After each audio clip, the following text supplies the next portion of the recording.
Good evening to everyone. Welcome to our newest live stream. And today we have Indiana primaries, state senate, a lot of very important districts. President Trump endorsed many of the candidates, many of the challengers in the primaries because of their rejection of his attempt to redraw the map of Indiana for the House, and that will be very fun to watch.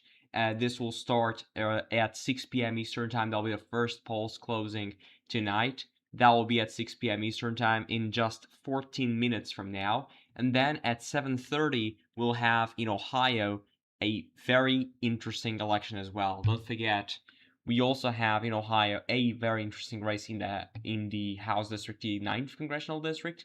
And not only that, you can see here, these are the House for Indiana. We don't have any senatorial election nor governor primary in Indiana because governor was 2 years ago and senator will be 2 years from now.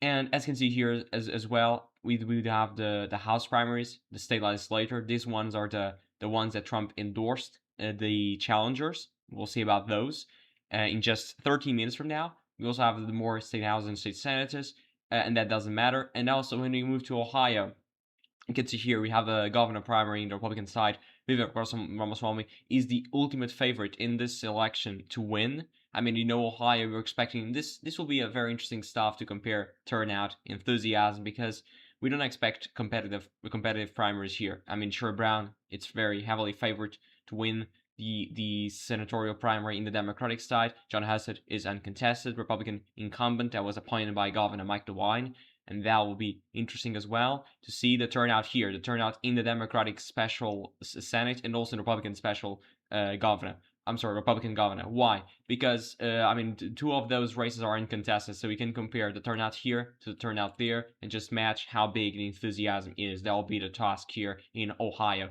We also have Attorney General and also House races, of course. New map in Ohio, don't forget. Look at this. This is the first district in Ohio. It's quite weird, as you can see. It's a very interesting district, and it has a boundary of Cincinnati, and also you have then the suburbs around Cincinnati, and you have also redistricting here. Look at this, look at that one around in Columbus, and you have a bit of Montgomery County, which is in Dayton, and then the rest of it is particularly the same. But this one is interesting, the 9th district. Why? Marcy Kaptur, long-time Democratic incumbent in this district.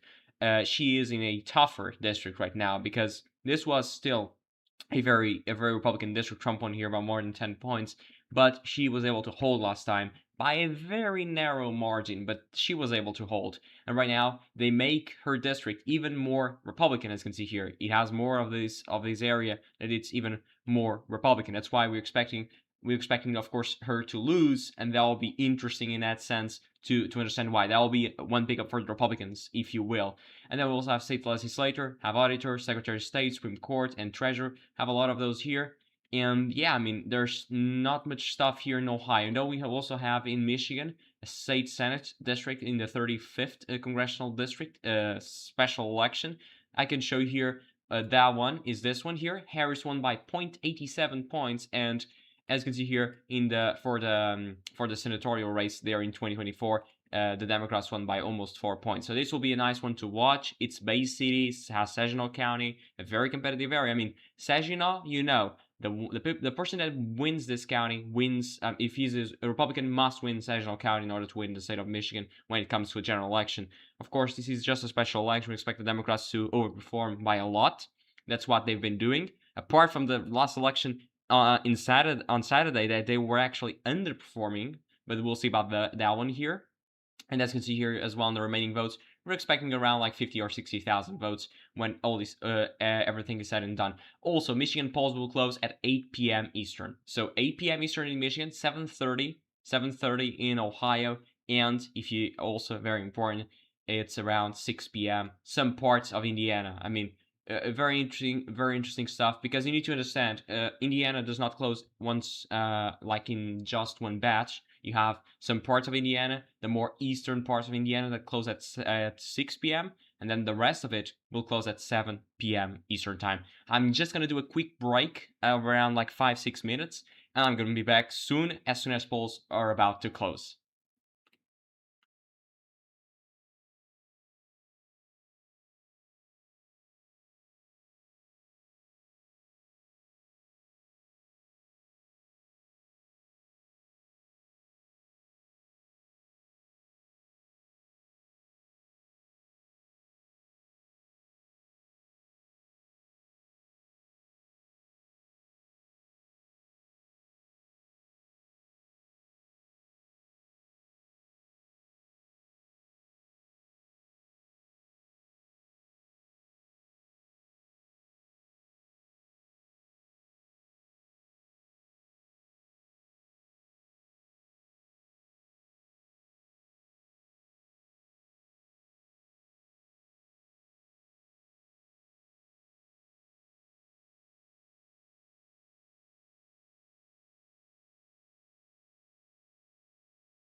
So guys, I'm back now. Polls are now just about to close in 2 minutes from now. And yeah, maybe I'm gonna open some tabs with the important races. I think Decision Desk HQ has here the most important ones. These are the ones. So you have the 1st, 6th, the 11th, the 19th, the 21st, 23rd, the 38th, and also the 41st district. Those are the ones who are up for grabs in the sense that they are competitive, because I'm gonna remember you again, President Trump endorsed their challengers. I'm just going to open here one. And what do we expect here? Because that's a very interesting aspect. I mean, we expect the incumbents, the more establishment, the Republicans to be better, in the urban areas, in the suburban areas. In the Trump endorsed candidates, they should perform better when it comes to the rural parts, and that is really the assumption I'm going to make here. I'm sorry, let's just remove this. And that's basically what I'm assuming here. Then we go to the sixth. The other one is a parts of Gary, parts of Lake County. That's the suburban county. He voted for Kamala, but just slightly. Kamala did much worse there than Biden. And this one is a more interesting one, if you will. We expect, at least it's just my assumption, that Rick, the incumbent, will end up in Lake, and then the rest of it will probably be won by James Starkey. Then we also go to the 11th. He has a bit of South Bend, which is a very interesting city. And you also have a bit of the rural parts. The 19th, I think polls are just about now to close in 49 seconds. So we're almost there. Fort Wayne, so the more suburban county, the more urban county. And then you have the rural parts. We expect Blake feature to run it up in those areas. And then the rest of it, I mean, you can go here, same thing. Hamilton County. This is a very interesting county. Trump did worse here than in 2020. Did worse in 2024 than he did in 2020. Also, one of the most interesting counties and they are most transforming over the last few years because of transformation of the suburbs, all of that stuff. It's important. We'll see about that. Now, 16 seconds about until polls close in Indiana. Just parts of it. Remember, this part here, the more western, also the less eastern part of Indiana, will close just in under 1 hour from now. And polls are now closed, as you can see here. So now we'll wait for results. I mean, we'll certainly, don't forget, guys, if you're there, leave a like in the video, help recommend the video to more people, a live stream in this case, and also subscribe to the channel if you're new. So now we'll just have to wait. It's just a problem. You know, every time this happens during election night, we just became like, we need to wait to see. And okay, we just got the first projection, but because it's an uncontested in the 3rd district in Indiana, of course, it's a win. But come on, it's uncontested. In the Republican side, we have this one here in the 9th. It's also uncontested. I mean, we cannot project the 8th because it has some parts of it that are still voting. That's why we cannot project the 8th. Same here for the Democrats in. Yeah, I mean, they have election basically in everything. Don't forget, the Democrats are right now, they currently hold the 7th and also the 1st. They, in a very big blue wave year, which, I mean, we can expect, but it's still a very far-fetched scenario. The 5th, it can go to the Democrats. I'm just going to show you, I'm just going to open here the 2024 page of results. Otherwise, it will be, maybe we can open this one, the New York Times, because I think it's better looking than CNN. Because you can see here, the 5th district, he has a part of Hamilton County that voted for Trump by only 6 points. And this part of Indiana around Indianapolis is changing fast. Why? Because communities are moving out of Indianapolis, trying to find a place where they can afford a home. And that's why they're just fleeing out of Indianapolis, going from Hamilton to Boone. You can see here the shifts. I mean, look, it's the only part. Hamilton County shifted 0.7, as I was saying before. And now you can see the biggest shifts to the Democrats, or the only shifts for the Democrats in Indiana, is actually around Indianapolis, in the suburban areas around it. You just move to the house. I'm just going to show you the margin. It's a far-fetched scenario because it's still a very Republican district. I mean, it's 20 points. But in 2022, Democrats did better here, which is my assumption that they might do better in 2026. So right now, I still think we're at 0. Yeah, we're still at 0 in everything in the Republican side. We're still at 0. Have 0 votes in. And yeah, we have to wait. That's usually what happens every time during elections. We need to wait until we have the first results. And we have 8 people watching. Thank you guys for being there. Don't forget to subscribe to the channel if you're like there to support to grow even faster. We're close to 400 now at 359 subscribers. The goal for this live stream, I'm gonna say right now, will be 400. I think it will probably be hard hard to reach that. But let's just wait. I mean, you guys can do anything. We already got a live stream we won around 59 subscribers, so anything is possible, or everything is possible in that case. And yeah, that's it. Now we don't have. Okay, we have the first votes in the 6th congressional district. Let's just open it here. We have the first votes, and it's in the Democratic side, 109-48. So a very competitive. I mean, it's competitive. Of course, the first one has over 50%, but I don't think here in Indiana we need to reach 50% plus one in order to win, to avoid a runoff. I don't think that's a rule here, but it's already 41% of the votes in Fayette County. And right now, William Corey Amix, or how you pronounce the name, I'm not so sure about that. I'm sorry if I'm mispronouncing it, and probably I am. Is winning with 52%, and we're still missing. We have a part of Marion County and all of the suburban areas around it, as I mentioned those before. So yeah, now we just got first votes also here in the 3rd district. That's interesting. This is a very competitive race right now. I'm just going to open a lot of tabs, and maybe that's a bit confusing. But right now, the incumbent is losing. I mean, that's fantastic. I'm not just as a electorally sense of speaking, because I don't know the candidates, to be honest. It's just in the sense that it's curious all the time to see an incumbent losing. Of course, this is just one precinct, so I mean, don't disregard, but that is not significant at all. This is just one precinct. Even in Wayne County, I'm sorry, in Allen County, which is Fort Wayne, we're still expecting over 26,000 votes. So I mean, that's not significant at all. Now we just got the first votes here, so you can see the turnout: 211 to 539. Very high Republican turnout, but that's ultimately what is expected, because yeah, this is a Republican congressional district, of course, and I can check it here. It's 64-32, so yeah, it's expected. In this state legislature, how maybe we can go here. We still at 0%, and the first one will not get results right now. We just have to wait in 1 hour or 56 minutes right now. But the rest of it, we're still at 0, so we still have to wait until we see more results about it. Let's just go here to Indiana again, because yes, now we're still at the same. This one in the 6 is not competitive in the Democratic side. This one, it was the one we saw. We saw previously. And yeah, maybe we're still at the same track, but now we have 7 people. So yeah, this is not a very high profile election. Many of the candidates, it's just a fun thing to watch in the sense that we don't know how many of those incumbents will go down tonight, and that will be the main question for this election in Indiana.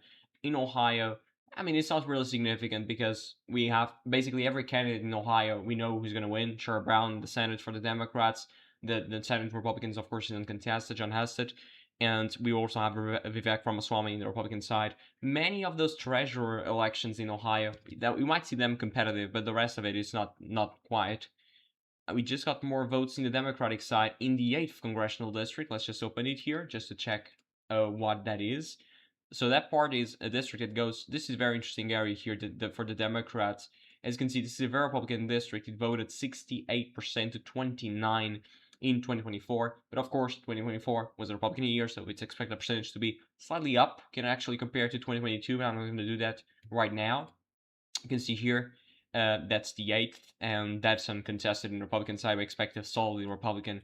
So yeah, I mean, the winner in the Republican primary probably going to win this. It's probably not, is going to win this by a substantial margin. Right now, Mary Allen is winning this by 65%. Now we have 10 people watching, and I mean, thank you for being there. Fantastic having you guys there. And yeah, we have this part here is probably where the most votes are, exactly. And we also have Vigo County. Vigo County was one of the most fantastic counties all across America, because for the last elections, apart from 2020, it predicted the winner of the presidential race. That stopped when President Trump lost the election in 2020, but Vigo County voted for him by a substantial margin, I would say. So maybe it's losing a bit of its streak, but we'll see about that. And yeah, guys, I don't know. Okay, we have some parts in this district that probably didn't close. That's why we don't have the projection in the 8th. But the rest of it is still the same. We don't have more votes. You're still at the same digits in most of the places here. And yeah, guys, if you have any question about any election, it can be not related to elections in Indiana, and also in Ohio and also in Michigan. It can be related to everything and anything about US elections. You can ask me in the live chat. I'm going to be very happy to answer you. And yeah, right now we just have to wait until we actually have something. I don't think we have in the state senators. We still at the same. We still at zero. I mean, it probably cannot see the percentage because I have some of the screen. It's cut, but as you can see here, still at 0%. So yeah, we're still waiting for results in the state senatorial elections for the Indiana Senate, because those will be one of the most fascinating ones to watch. We'll see how many incumbents will go down, as I mentioned before, and that'll be the question for this election. And yeah, uh, there's not much I can say right now, other than just waiting for results, because this is taking a bit. I mean, Indiana usually takes a bit of time to count the votes. Usually takes a lot because they're not so fast at counting them. But I mean, when we have all the decisions, I'm gonna in the live stream. There's no point here being waiting for the 99% plus voting in, because that probably won't happen today because of the mail-in votes and all of that. But we don't expect a lot of turnout in this election in Indiana, because we don't have we only have state legislature and also U.S. House races primaries. So we don't have any special election, any statewide election like a Senate or a governor race. Of course, you know, governor elections in Indiana, they are in presidential years. So we have a question now. Thoughts on the VRA section 2? I don't know. I'm just okay. So overturned by Supreme Court. I mean, it's really great for the Republicans. I mean, I'm not saying it's great for democracy, but it's great for the Republicans because they can pick up a lot of seats here in the Mississippi second, also in Louisiana they have two in Alabama, also that one in Georgia, that one in South Carolina, and also that one in North Carolina. Those probably going to be the ones they're gonna remove. But what is interesting about that is, I mean, that should be avoided if we actually had proportional representation across the country. So I mean, we will. This is great if you mean in terms of gerrymandering, but this probably will ignite many of the Democrats, for example, in Illinois, to get rid of these three Republican districts. They probably will do that. That I mean, that's the consequences of you playing this game, and that section is there because of a very simple reason, to make sure minorities have their representation in Congress, even though that could be also seen as not great, because why are we giving more power to those people? I mean, we have all of the arguments here, but what is not great is we having that discussion with a lot of gerrymandering happening right now in America, and that is disgraceful by all terms possible. And yeah, I mean, that probably will continue happening. Even now the Democrats are saying that they're going to target California for even to add more extra seats. Probably they can go after Colorado, as I said, after Illinois, and maybe go after many of the Democratic states. And like, I mean, Oregon, for it's probably easy to remove this district by enhancing or by expanding Portland and dividing it multiple districts. Everything is possible when you're talking about gerrymandering. I can show you here something. Let me just open it here, because I made a map of Georgia just based in sense of I was trying to help the Democrats in this case. I can show you. Look, this was the map, and that is what the map in Georgia looks like if you're gerrymandering in favor of the Democrats. It is, I'm sorry, it is like this. So as you can see, this is huge. This is just a mess. This was a map that I was trying to create, just in a sense to give a sense of what are the limits to the impossible when you're talking about gerrymandering districts. I can actually show here to you what is Fulton County and Atlanta and all of the metro area. This is what I'm talking about when it comes to Fulton County, Atlanta. Look, this is the mass we're talking about. Of course, the Republicans might draw the map in Florida better in sense better looking, because the Republican voters are much more spread out than Democratic ones, because they're much more concentrated around Atlanta. But I mean, you can tell me your opinion, but this is just a mess, and that is a possibility when you're talking about gerrymandering. You just packed up Republican voters, you cracked up communities, and that's up. That's what we have. This is very interesting district here. This we have Savannah, and then we have Augusta, and then you go all the way just to bring those communities together. And that's, I mean, this here you have Babes County, That's why you have that thing here, and also here you have Columbus in Georgia, so that's why you have this weird shaped district, but it's a Democratic district. This is using 2024 results. So if you consider 2020, this one here probably went to the Democrats, and that's very interesting stuff. I mean, it's crazy when you think about. Right now, I just got more votes, and maybe we have the first results here. We don't. We don't actually have the first results. I mean, I don't know why, but sometimes okay, we don't have the first results in the state senate, but as actually you can go here to see the okay, we have now 2% in the third here. Okay, that's interesting. Now the incumbent is leading by a substantial margin, actually by around 33 points. I mean that was expected. We're still waiting for Allen County, but the fact that a challenger is getting 33% is actually remarkable in that sense. But this is a solid Republican district. It doesn't really matter. Here we're still at the same, and maybe we got new results here in the second. Let's just open the second.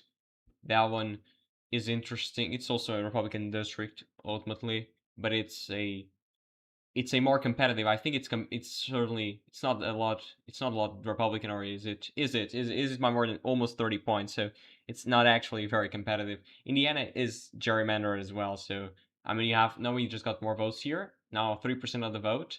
That's now a better margin, 70-30 here, and in Woodley County. I mean, that's what happens all across in America. Gerrymanders. This is what it is in Indiana. You have this thing here. So you have Democratic votes here in Gary, even though this one can be Republican in a very big red wave year.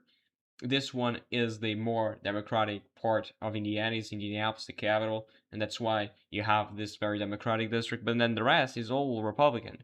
I mean, it's not easy to draw more democratic districts here because that one, I'm sorry, the Democrats are not well placed in terms of the places they are geographically. If you go to Connecticut, for example, you have the same thing, but that's the opposite scenario. I mean, it's not easy to get a Republican district here. Only if you gerrymander very, very hard. The same in Massachusetts. The same here in Maryland. It's not easy to get more Republican districts, even though you can get the six if you have a very big blue. I'm sorry, a very big red wave year. So yeah, I don't think we have. I don't think we have news out of Indiana. Yeah, we're still at the same. We're still at 0 in all of those. We can just check it here. Still at 0. Even though it's weird because we actually have results from Allen County in the uh, in the in the U.S. House side, but we don't have in the state Senate side, which is a bit weird, but okay. I mean, I don't think we have, but let's just go here. They're still at 0%. Okay, here we actually have something, but let me just check. So that's the first Republican. First Republican, the state Senate, we're still at 0. Okay, we have something here in the 17th. That's one of those. No, that's not. But this is interesting. We have somebody losing here. Look at that. Look at that. And that one is interesting as well. Feature. Well, we talked about that one previously. 7% of the vote is in, and that's 57% for for the non-incumbent, and 43% for the incumbent. So maybe we have some. We don't have results here in decision desk, so we can know the place from where they're coming from. But that's remarkable. Now we have 13 people. I mean, we have two incumbents right now losing the primary in Indiana. Maybe we have more. Maybe we have more. Maybe we actually don't. We don't have more results in, but that's just remarkable in every sense you can ever imagine. I mean, how can a Republican or how can an incumbent be losing its primary? I mean, it's crazy. Would expanding the seats in the Congress help in gerrymander or just be the same? I mean, I think it would help ending the gerrymander because when you have more, you can, for example, it's harder to split Indianapolis into a single district. You might have to split it into two, so that'll mean two Democratic districts. The same thing when you're talking about Cleveland, when you're talking about Akron, when you're talking about Columbus. All of those communities that are very democratic, they're packed up. They probably would have to be at two districts, and that is interesting in every sense. But I mean, probably that would help, but that will also create more political offices for people to run, and that probably would be worse in the sense that, I mean, Washington is already a mess. Imagine you bring more people there. I don't know. And now, okay, it shrunk. We just got here, J County, 25% of the vote. I mean, we're actually counting not a lot slow. It's actually going a bit fast. 5% of the vote already in this district. Even though we're still waiting to see where the result is coming from in decision desk, they're still at 0, which is weird. I mean, now we have the first results here, but yeah, I mean that's the same as we got in New York Times, in the New York Times. I'm sorry, here we're still at 0%, and yeah, we could just got more votes there as well. But now in the primaries, okay, now we're up to 15%. And look at this. I mean, 17th, probably an incumbent will go down here. That's just what is expected right now. I mean, 15% of the vote here in the 17th, and that is going right now by 20 points, by 23 points, going to the non-incumbent. Same thing here with 7% of the vote. That one is not competitive. Is not okay. You have here, so 7% of this. Challengers endorsed by Trump is winning in this case. I mean, it's really remarkable. We just got now news from the 4th district. Let's just go to the 4th. Incumbent is winning by 40 points. Doesn't really matter. And that one is competitive. Look at this. It's only about 200 votes, but this will probably be not a lot of votes as well. But this one is interesting. It has a part of Boone, Leandrix, and also Morgan County. Their county is just around Indianapolis, in the suburban areas of Indianapolis. And then you have a part that goes all the way to Gary, almost Gary, Indiana. And we have the first results, 37% of the vote in White County. And that is right now going for Joe McKay, or however you want to pronounce it, with 21%. But it's very competitive. You can see all the candidates. It's very widely spread, the votes. And now we have, again, 13 people watching. I mean, that is interesting in the sense that right now we're seeing many of the challengers endorsed by Trump, they're winning. This is 17th. It's not endorsed, but maybe it's not endorsed directly, but indirectly probably. That's the way it is. Let's just see if we don't have. Okay, we have the first results here in the state senate, the 41st, and that is it. 35% of the vote already in here, and Greg Walker, the incumbent, is winning with 56%. But I'm just wondering something. The results we have in Indiana first probably are the early votes. That tend to be more establishment. That tend to be more the incumbent friendly voters, if you will. And that's why this percentage might go down as we get more votes. That's just my view of this. It might not be like that, but at least right now, I'm thinking it will be something in that poll part. We'll just have to wait now. But this is not a big lead. I mean, 13 points, an incumbent. It's really, really crazy to see this. How can an incumbent be only getting 56%? Again, it's really, really crazy. And now, yeah. If you have any question, I'm gonna say it again. You can ask me. I'm going to be very happy to answer you. Let's just go here to again and check if you do have more votes. We're still at the same. And yeah, I think we're still at the same point in everything. Exactly. Now polls will close in the rest of Indiana in 40 minutes. And in 1 hour and 10 minutes, they will close in Ohio. And there'll be more final elections to watch. So in the 6th district, this is actually competitive in the 6th. Let's just go to the 6th. This is actually interesting. Again, an incumbent getting only 55%. This is really, I mean, the Democrats usually don't do this. They don't go against their incumbents. I think I can show you here. So, actually, we're having Destiny Wells here in Indianapolis, but here, the same thing. But probably we'll get like 80% or so. I mean, probably we'll get that. I mean, that's just my. Now we have another one. That is the one I was showing to you before. 22% of the vote, and Walker is leading against Davis, even though Davis was Trump's endorsed candidate. But that's only 35% of the votes. They're still waiting for more votes, and that might be the more friendly votes to the challenger that Trump endorsed. Now we have again 11 people watching. I mean, subscribe to the channel if you're new. I mean, we're gonna have live streams basically every Tuesday as we have elections. I'm gonna be back. I'm gonna be here talking about elections, talking about results, what it means for the midterms, what it means for you as well. And yeah, I think overall in Indiana we're like 3% in or so the vote. It's just taking a bit of time, but Indiana usually it's slow to count. I don't know why, but it is always the same thing. In 2024, I think it took a lot of time to count the votes. I can show you here.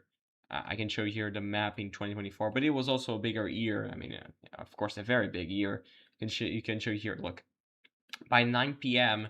So by 9 p.m. they were at 50% of the vote. So this is taking a lot of time. Probably we won't need all of the time today to count all the votes, but usually they take a lot of time to count. I mean, it's, and as you can see here, the counties. Indianapolis, biggest county in the state, more Democratic. You also have Gary and South Bend. Those are the Democratic places. And here in Monroe County is Bloomington, and that's a Democratic city because it's a university town in Indiana. So right now, I don't think we have more news here. We do have here. No, that's a 39. I don't know. That's not one of those that are endorsed by Trump. And yeah, I mean, there's not much I can say right now. This one was the one I was showing you. So let's just wait about of those and just wait for more results. I mean, I'm not expecting too much out of this live stream because this is Indiana, for God's sake, and also Ohio, so we don't expect a lot of arguments going in favor of this live stream being viral, like the Virginia referendum or the New Jersey special. This is not like those elections. This is not competitive. It's so competitive in the sense that we have those primaries Republican side, but the rest of it, it's not really significant. Even though we can see a lot of interesting stuff when those incumbents might lose against Trump endorsed candidates that might show that Trump is really a superpower inside the Republican Party, and that might not reveal as anything new because we already know that. But okay. Okay, we have more results here. Again, 73%. This is not competitive at all, and also uncontested in the Republican side. This one is still the same, and here still same thing. So yeah.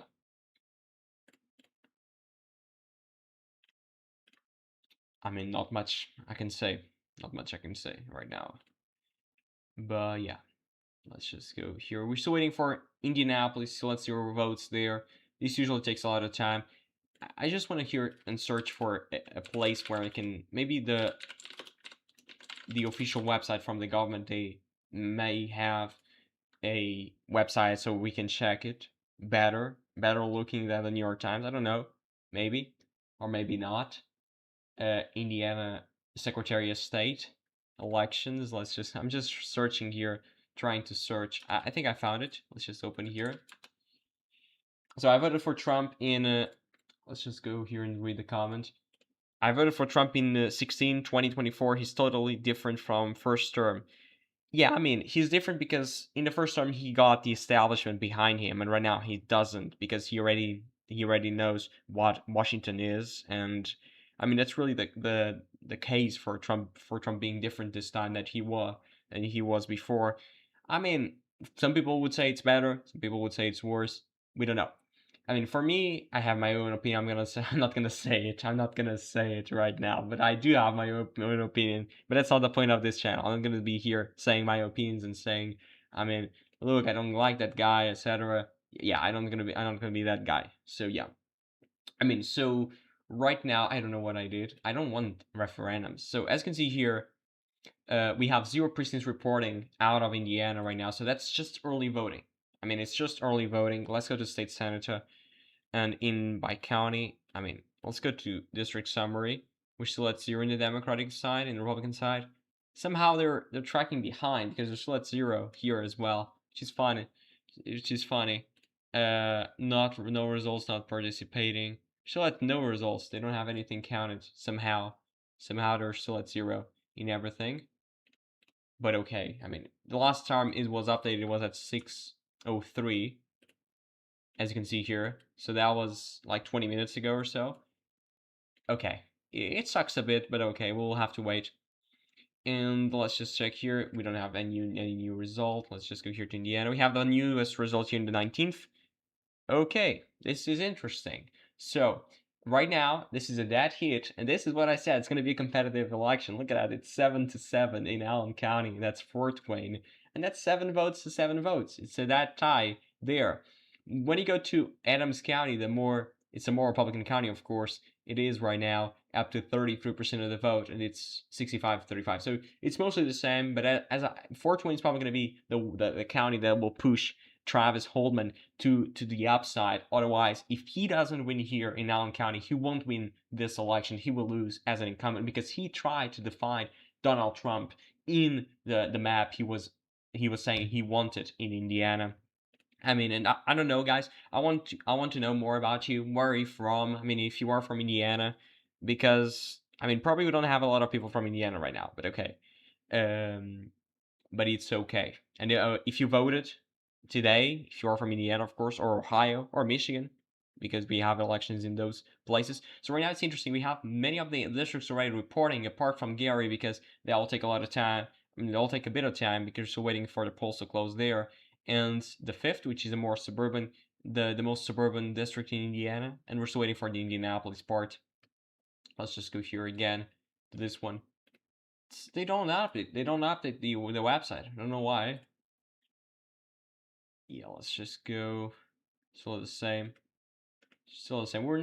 We're saying at 8 people watching, 10 people watching. We reached 13 a long time ago. So, but it's saying mostly the same in that sense. We're not getting a lot of people tonight, but it's ultimately it is what is expected. It's not easy to get people in an election that it's not exciting, to be honest. But it matters. It matters. It really matters, even though it could be not a lot of exciting stuff. And yeah, I mean, I don't know, guys. If you don't have any question, I'm gonna be just here in silence. Otherwise, because we don't have anything new to show. So yeah.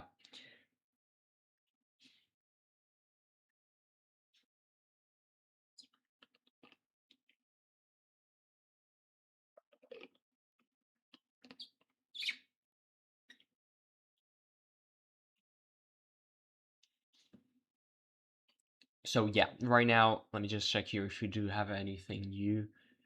If we do have, no, we're still at. I don't know why this is broken. The official website somehow it is broken because this basically is not updating since like 20 or 30 minutes ago. It's really stupid. I don't know why this is happening. But okay. I don't know what is this. I don't know what is this. I don't know anything about this, to be honest. These are the districts. We're still at 0 in everything. Do we have any state? We have circuit court and also superior court. I mean, I don't know. They're still reporting at 0 somehow. Yeah, I suspect we have some precincts in, because this doesn't seem early voting. This result, this seems a precinct, not early voting. Early voting usually it's in larger batches. Usually, of course, it can happen sometimes having a little bit of different results. Yeah, but it's just taking a bit of time. I mean, I expected this of Indiana. Indiana it takes a lot of time, usually. But yeah, I mean, guys, we're at 359 subscribers. Let's go. Let's reach to 360. It's just one subscriber away until we reach that goal, and that will be fantastic. Okay, here we actually have this one, the 38th. I don't know. Yeah, I didn't check that one. And another incumbent that is having a bit of trouble. Not a lot of trouble, but it's 20 points. But yeah, we already have 8% of the vote in. And yeah, guys, next week, I'm just gonna say it again, something here. Otherwise, I'm gonna say like stupid stuff. Let me just go here. So, for tonight or after this live stream ends, I'm gonna publish the calendar of videos for next week or for next weeks. I already have everything planned until May the 26th.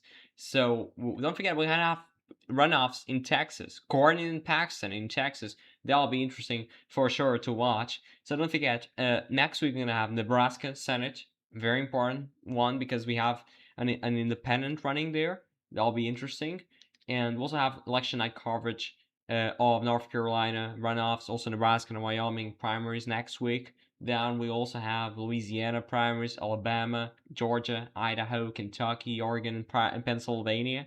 Then we'll also have a lot of those. And Wisconsin governor will have a video about that, and also Texas runoffs. Because yeah, we still have a long way to go. I mean, it's gonna be fun for sure. And Wisconsin primaries are like in a couple of months from now, but we're gonna be here talking about Wisconsin governor because it's really a competitive race. the governor of Wisconsin it's not resigning. I mean, he's retiring. That's why we're not going to have a competitive race there. Tony Evers, if I'm not mistaken. And yeah, we're still the same. I think when we get results from Ohio, that probably will be more fun to watch. But right now, it's really not driving a lot of stuff here. We're still at the same in every. We're still at the same point, and this is I don't know. They take a lot of time to count the votes. Indiana is like that. Why can't all the states be like Florida? Florida usually 1 hour, 2 hours, and it takes 2 hours to count everything in Florida. Indiana, this takes a lot of time. It's not really great. Let's just go here. Maybe we can find another website. Let's go to Indiana Secretary of State elections. Yeah, I mean I think that was it here in the primary election results. And yeah, we're still at the same. I mean, we're still at the last update was at 6:03, 30 minutes ago. But yeah, guys, in about 27 minutes we'll have the rest of polls closing in Indiana. Maybe they're waiting for that in the official website. I don't know. But that doesn't make any sense because we're seeing the results here in the New York Times and also in Decision Desk HQ and all of those. And that doesn't make any sense, even though that could be the case. It could be. Yeah, but right now we're now with 8 people watching. I mean, this is going 8, 10, 13, 7. We're like in that margin. We're not seeing anything. We're not seeing any improvement. Like we got 100+ people last time during Virginia referendum. That was fantastic in all terms. And it was a competitive race. The no barely lost, even though it lost, of course. And that map is being discussed a lot. The new map of Virginia is being discussed. I can show here to you. I'm not trading you like here. I can show you the map of Virginia, not Virginia, under secret here. So that one is the map. That means the Democrats are probably going to get all of those districts, except from this one here. That one will be the Democratic, the Republican sink of votes, and then the rest of them will be Democratic. The problem is this is counting. I mean, the Republicans. I can see them winning this. I'm sorry, not this one. I'm sorry, this one here. I can see them winning this one. It's the only one I can see the Republicans winning, but it's really hard. This is a remarkable map for the Democrats. They did a great job gerrymandering the map, even though this is terrible looking. I mean, look at this district. It's like I'm not gonna say what it looks like, but it's terrible. And here, look at how one it goes. Every district goes from Fairfax. So Fairfax will have 1, 2, 3, 4, 5 representatives in Congress. That is fascinating. I mean, how can you have those stuff here? But it's really, really, really sad to see this. Actually, this one here, I think it's the closest one to reality. This one in across Virginia Beach and also Chesapeake and Suffolk. I think it's the one that is closest to what is right now the Virginia 2nd. I can show here to you. That one is the right now the district we have.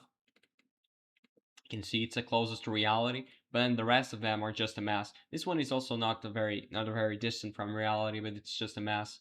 And that's why I'm saying if many more states do this, like Florida is doing, this is the new map in Florida. It is. This is the new map. Look at this. It's the only district in Orlando. Right now, Orlando has 2 Democratic districts or 3. And then we also have 3 Democratic districts here. But you're probably going to say, ooh, but that's much better looking than the Democratic map in Virginia. If you're a Republican, you're probably going to say that.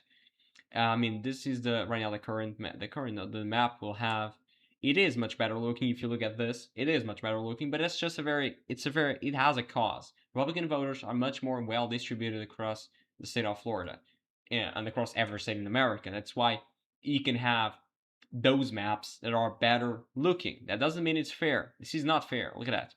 What the hell is this district? I can show you here too.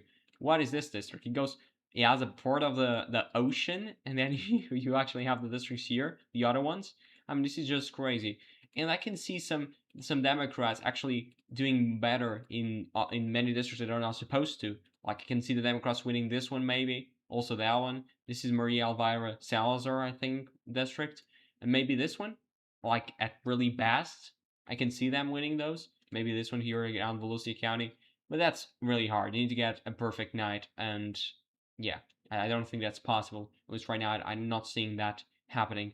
I mean, what is happening in Indiana? This basically stopped. We're still the same, but it's basically stopped. They're stopped counting votes. At least it seems to. It seems that they're stopped counting votes for some reason. This is gone. I mean, we're now waiting for more, but somehow they're stuck. They're stuck. They're basically not counting more votes right now. Yeah, and it's really sad. They take a lot of time to count. But yeah, better counting them correctly rather than counting them rapidly, and then you're counting them incorrectly. But yeah, they can count them faster, I would say. At least Florida does it. I know Florida has a very aggressive turnout operation to the early voting. But yeah, I can check here the early voting in Georgia, by the way. I'm sorry, not this here. So that one is the early voting in Georgia. We already have 306,000 people that already voted. You can see the turnout by county.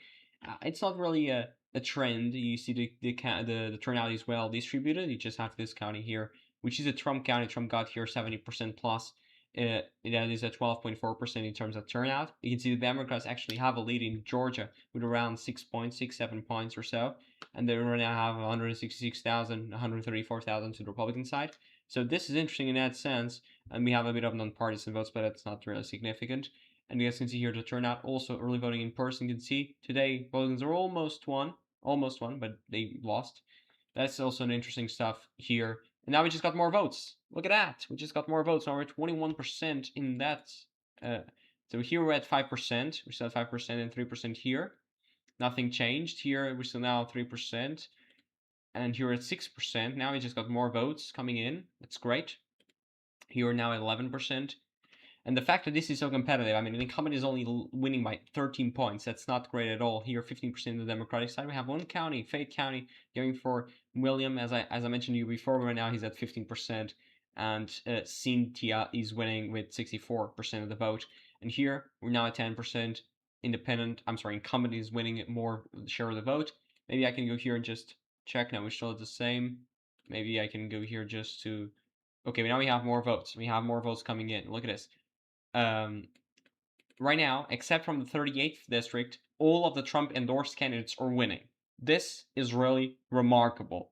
Trump endorsed many of those in those 7 races. Right now, we have 4 of those 7 reporting votes, and in those 4, 3 are going to the Republican endorsed candidate by President Trump. This is really a testament of the strength of Trump inside the Republican Party, and it's really crazy. I mean, when you think about this, once a single person in a party can say, I want that guy to win and knock out an incumbent, this is what is happening. I mean, those guys are incumbent probably for a couple of years, maybe decades, some of them, and they're going down tonight. I just want to check the votes right now. We're still at the same here in Decision Desk. I'm just trying to check where the votes are coming from, but unfortunately we cannot, because this will be fun to watch. For example, this one is very competitive. The rest of them are not even competitive. They're winning by more than 15 points. 16 points in the 19th, 16 points in the 21st. How can you be winning with almost 20 points in those 2 places? When you are an incumbent, you're losing. This is really something remarkable. I mean, maybe you don't like Trump, but this is the strength of him in the Republican Party.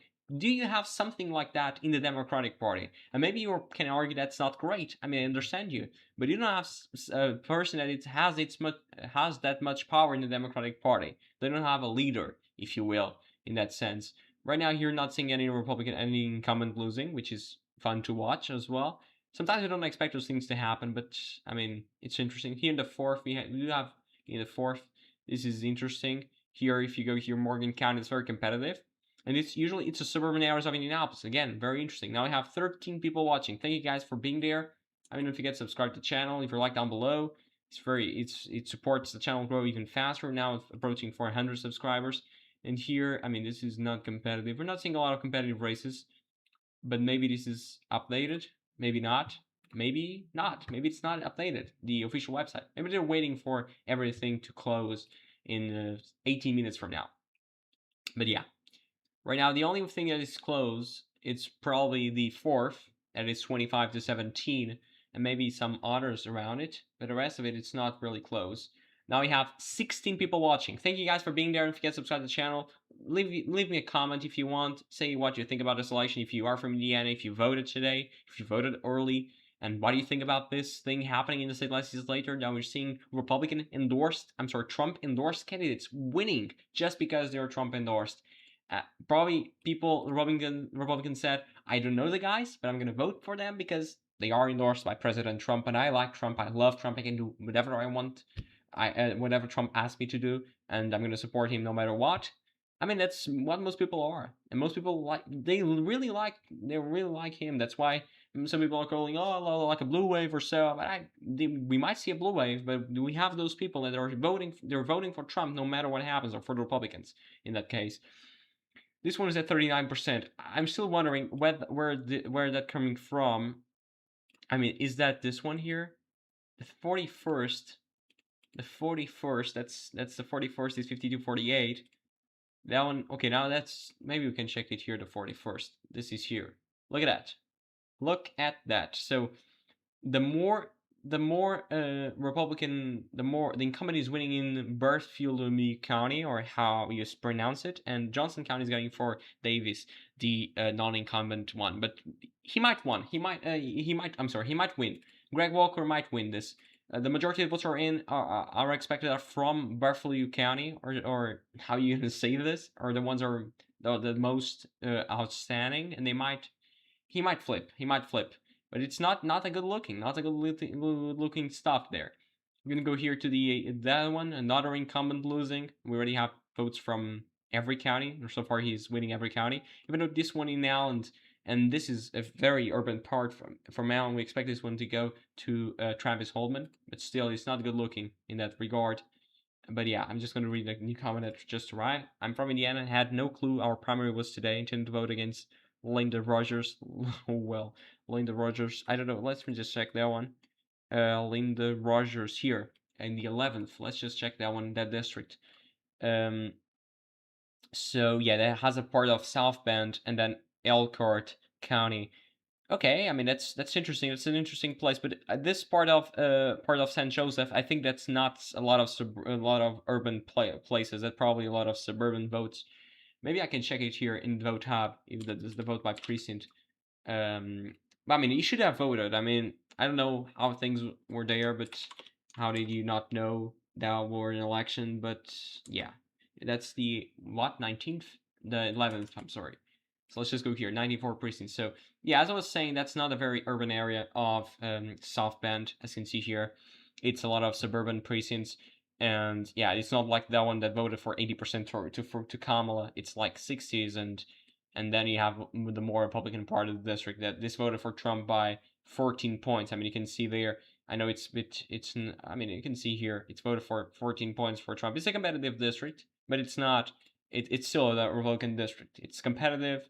It can be It can be competitive in a blue wave year, but it's not democratic. It's still a Republican district in Indiana.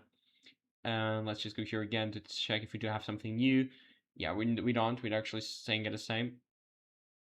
Indianapolis is still at 0 for some reason, and here they're still at 0 in the official website.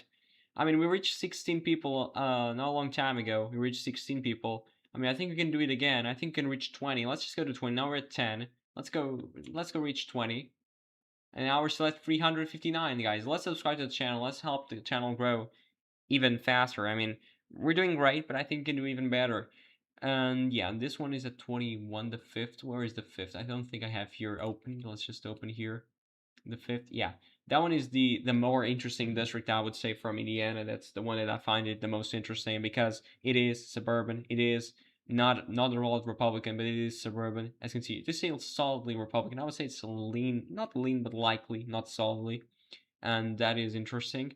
Here right now, in terms of turnout, the Democrats are winning in Hamilton. Looks 9,000 to 8,000, even though the votes are left or the election day votes. That's why you have more percent in the Democratic side than you have in the Republican side in this district. And yeah, I think I'm gonna do a quick. Let's just open this one because it just got votes in the 9th. Look at that. So 718 votes here right now. Team Pack is winning with 45%. and right now he's winning in Harrison County. That's why he has the lead. But we also have the Cador County going for Brad, 62% to 20, and Bartholomew County, 40 to 28. Let's just go here again. Okay, we just got the 21st here. Look at that. Look at the margin. I mean, just look for this for a minute. James Buck, incumbent, is getting 20% of the vote. Of course, he probably will not continue like that, but just look at this. He's getting 20% of the vote.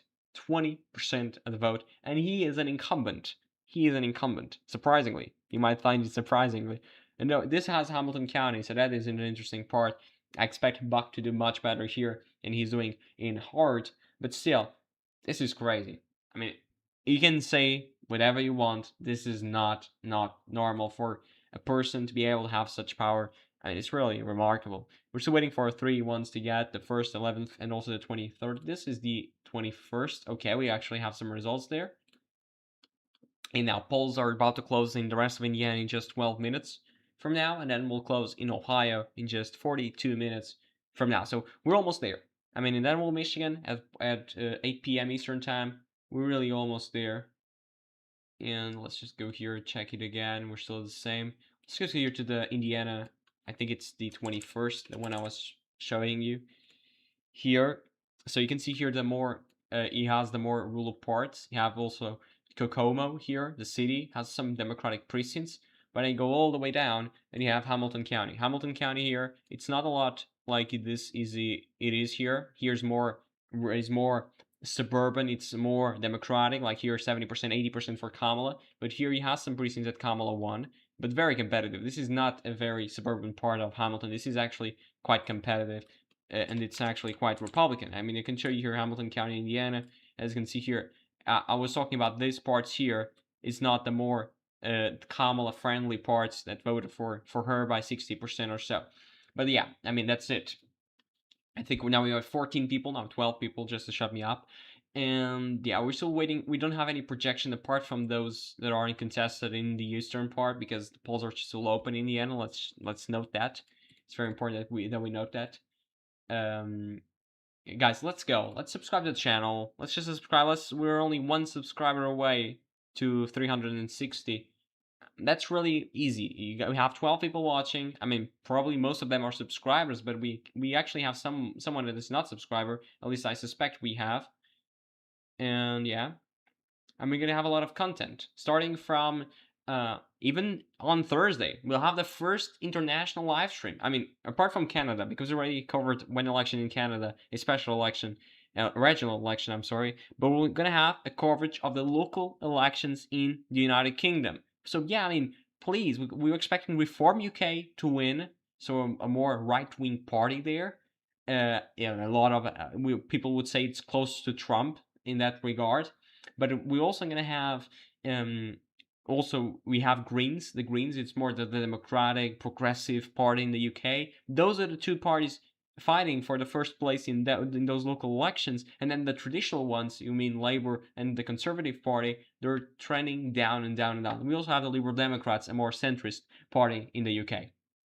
So yeah, I mean, it's gonna be fun. It's gonna be fun for sure. I mean, I don't know. Polls will close by 5 p.m. Eastern time in the UK, but then we only have results like 2 hours until 2 hours after that. So probably we're gonna start the live stream at 7 p.m. Eastern for you, of course, and that'll probably take some hours because UK takes a lot of time to count the votes. It'll be fun for sure. A lot of councils to go from. I think it's more than 5,000. We have London as well, not the mayoral, but I think the boroughs around it.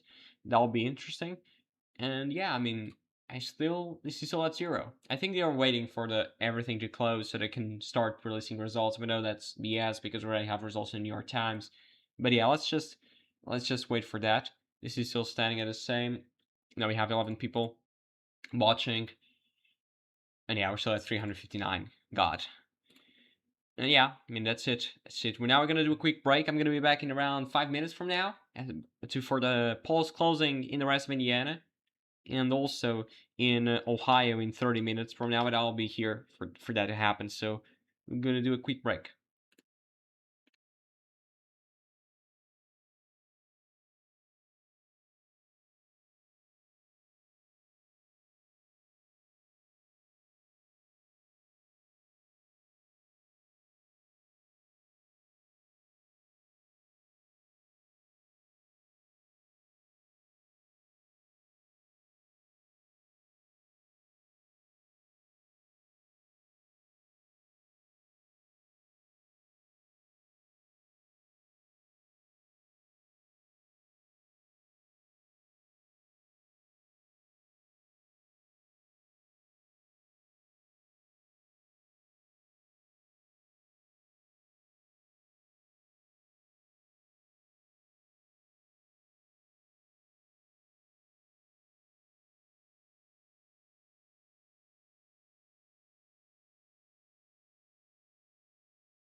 So guys, I'm back now. We know only 2 minutes away until polls close in the rest of Indiana, and now we have a new comment. Trump is the exact same grifter that he's always been. He's just more open about it. His first term was Gulf trips and oil deals in Turkey, Azerbaijan, and China.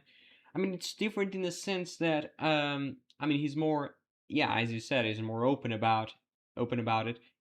He say more stuff. He say what he wants. He doesn't care about any of that. So that's really what is happening here. He's really more open about it in that sense, and he doesn't care about what other people think. He knows better than everybody. That's what he said, and I mean, that's what he says, and that's really what this is all about. I mean, and in terms of new votes, we actually have some new votes. Here we're still at the same. This is an update for some reason. In the state senatorial elections, now we're at the same are still leading, except here in the 38th. In 38th, that is interesting. Let me just check here the 38th. So the 38th, this one.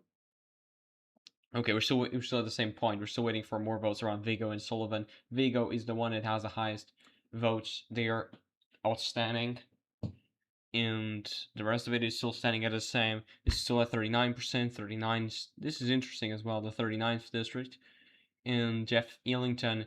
But this one is not one of those incumbents endorsed by President Trump. Okay, now we just got more votes in the 21st. And that one is going 60 to 40. It was 16 points. Now it's 20 points in that one in the 21st. Let's just go to 21st. This one here is now 60 to 40. We just got the votes in Hamilton County. Look at that. In Hamilton County, Powell is winning 57 to 43, and he's winning in Howard with 76 to 24. So we're still expecting 14,000 votes to go, but this is not looking great. Now polls will just closed in the rest of Indiana. I'm just gonna open up here Ohio. 29 minutes now. So polls now have just closed. And by the way, we just got a new update of President Trump. He posted now on Truth Social. He said, based on the request, I'm going to read it, based on the request of Pakistan and other countries, the tremendous military success that we have had during the campaign against the country of Iran, and additionally the fact that the great progress has been made towards a complete and final agreement with representatives of Iran, we have mutually agreed that while the blockades will remain in full force in effect, Project Freedom, the movement of ships through the Strait of Hormuz, will be paused for a short period of time to see whether or not the agreement can be finalized and signed. President Donald J. Trump. So this was basically President Trump is saying that the Strait of Hormuz will be the blockade will be paused, and on the request of Pakistan and other countries as well. I mean, nothing new, just a taco thing happening here. So we got a new projections because I mean polls have now closed in the more western part of Indiana. We're still waiting for results in the first district. I mean, this is taking a lot of time to count the votes. I don't know what they're doing there. In the 7th in Indiana, we're still waiting for more stuff there. And here we're still this didn't update since 1 hour ago, which is I mean crazy. Let's just go here. So we just got more votes there. Now the lead is cut to 17 points. We just got Delaware County. Scott is winning there, and Victoria Sports is winning the rest of it. She's getting higher percentages in Hamilton County, which is interesting. This is a lot of colors in the Democratic side. JD Ford is winning with 50%, so nothing to be unexpected there. We're already 14% there. And here we just got more votes, and now this is very competitive in the Democratic side, even though this is just a run to see who's going to lose in November, because the person that wins the Republican primary will win the race in November. Here we just got more votes as well in the fourth district, and this is very competitive. Look at this, a lot of candidates in the Democratic side, and a lot of interesting results, and a lot of very competitive races here. That one is not competitive. Jamie Decio is going to win by a substantial margin, already 20% of the vote. And here, Mary Allen is going to win this as well. It seems so. And in the 6th, right now, we just got more votes out of Wayne County. That's 60% to 40.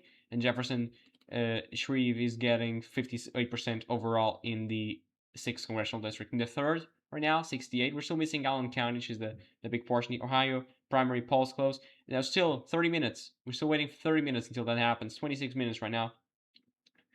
At 7:30, exactly. I mean, 7:30 polls will close in the state of Ohio, and we're going to have primaries for the the governor, also for the Senate, Senate special, and in the Attorney General races, the House race, we're gonna have a lot of interesting races in the House. That'll be interesting to watch. Right now, let's just go here to Indiana just to check what's happening here. We don't have a new update. We're still waiting for a lot of votes here in the impact of Trump endorsements in the state Senate. Right now, we're just approaching now in the ninth. Now we're in the ninth. Where is the ninth? In the ninth here. It just flipped. Brad is now ahead with 39%. We just got Monroe County. Monroe County is the big portion for the Democrats in the state in this district specifically. It's the University of Indiana. It's Bloomington, and it's very Democratic right now. They're getting to okay, it's an uncontested Republican side, but it's there. We just got 40% of the vote there, and it's the biggest portion as you can see in terms of turnout. And Brad now just went ahead because of that votes coming in. Right now, this doesn't update. I don't know why. But okay. And now we have 12 people watching. Don't forget to subscribe to the channel, leave a like down below. I'm very thankful if you do. And yeah, we just have now. Let's just go here. That one. Okay, this one is the one I was talking about previously. I think we just got more votes in the 21st. I think that one was like 0.3% in. Now it's 2% in, and we just got more votes out of Howard County. Now it's 6%. So missing 3,000 there. And this is an incumbent is getting 24%. He was at 20% last time. That was at 24. He recovered a bit. And still bad, still really bad.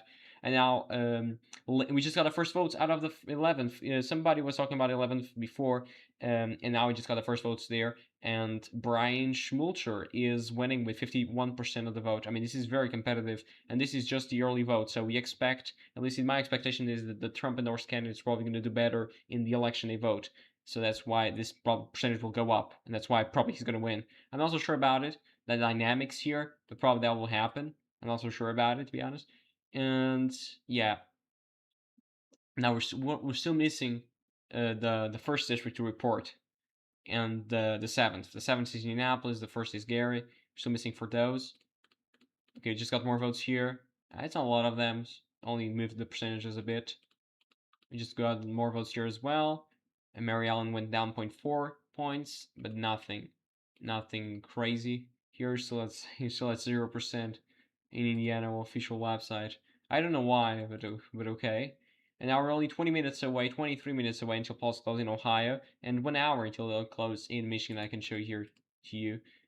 1 hour until they close in Michigan. This is a very interesting race because Kamala won this district only by 0.6% percentage points. I can show here to you what I mean is this one. So Kamala won this by 0.87 points, and in the Senate it went for 3.72 points. So this is a very interesting district. It's very competitive. It's going to be fun to see the Democratic overperformance.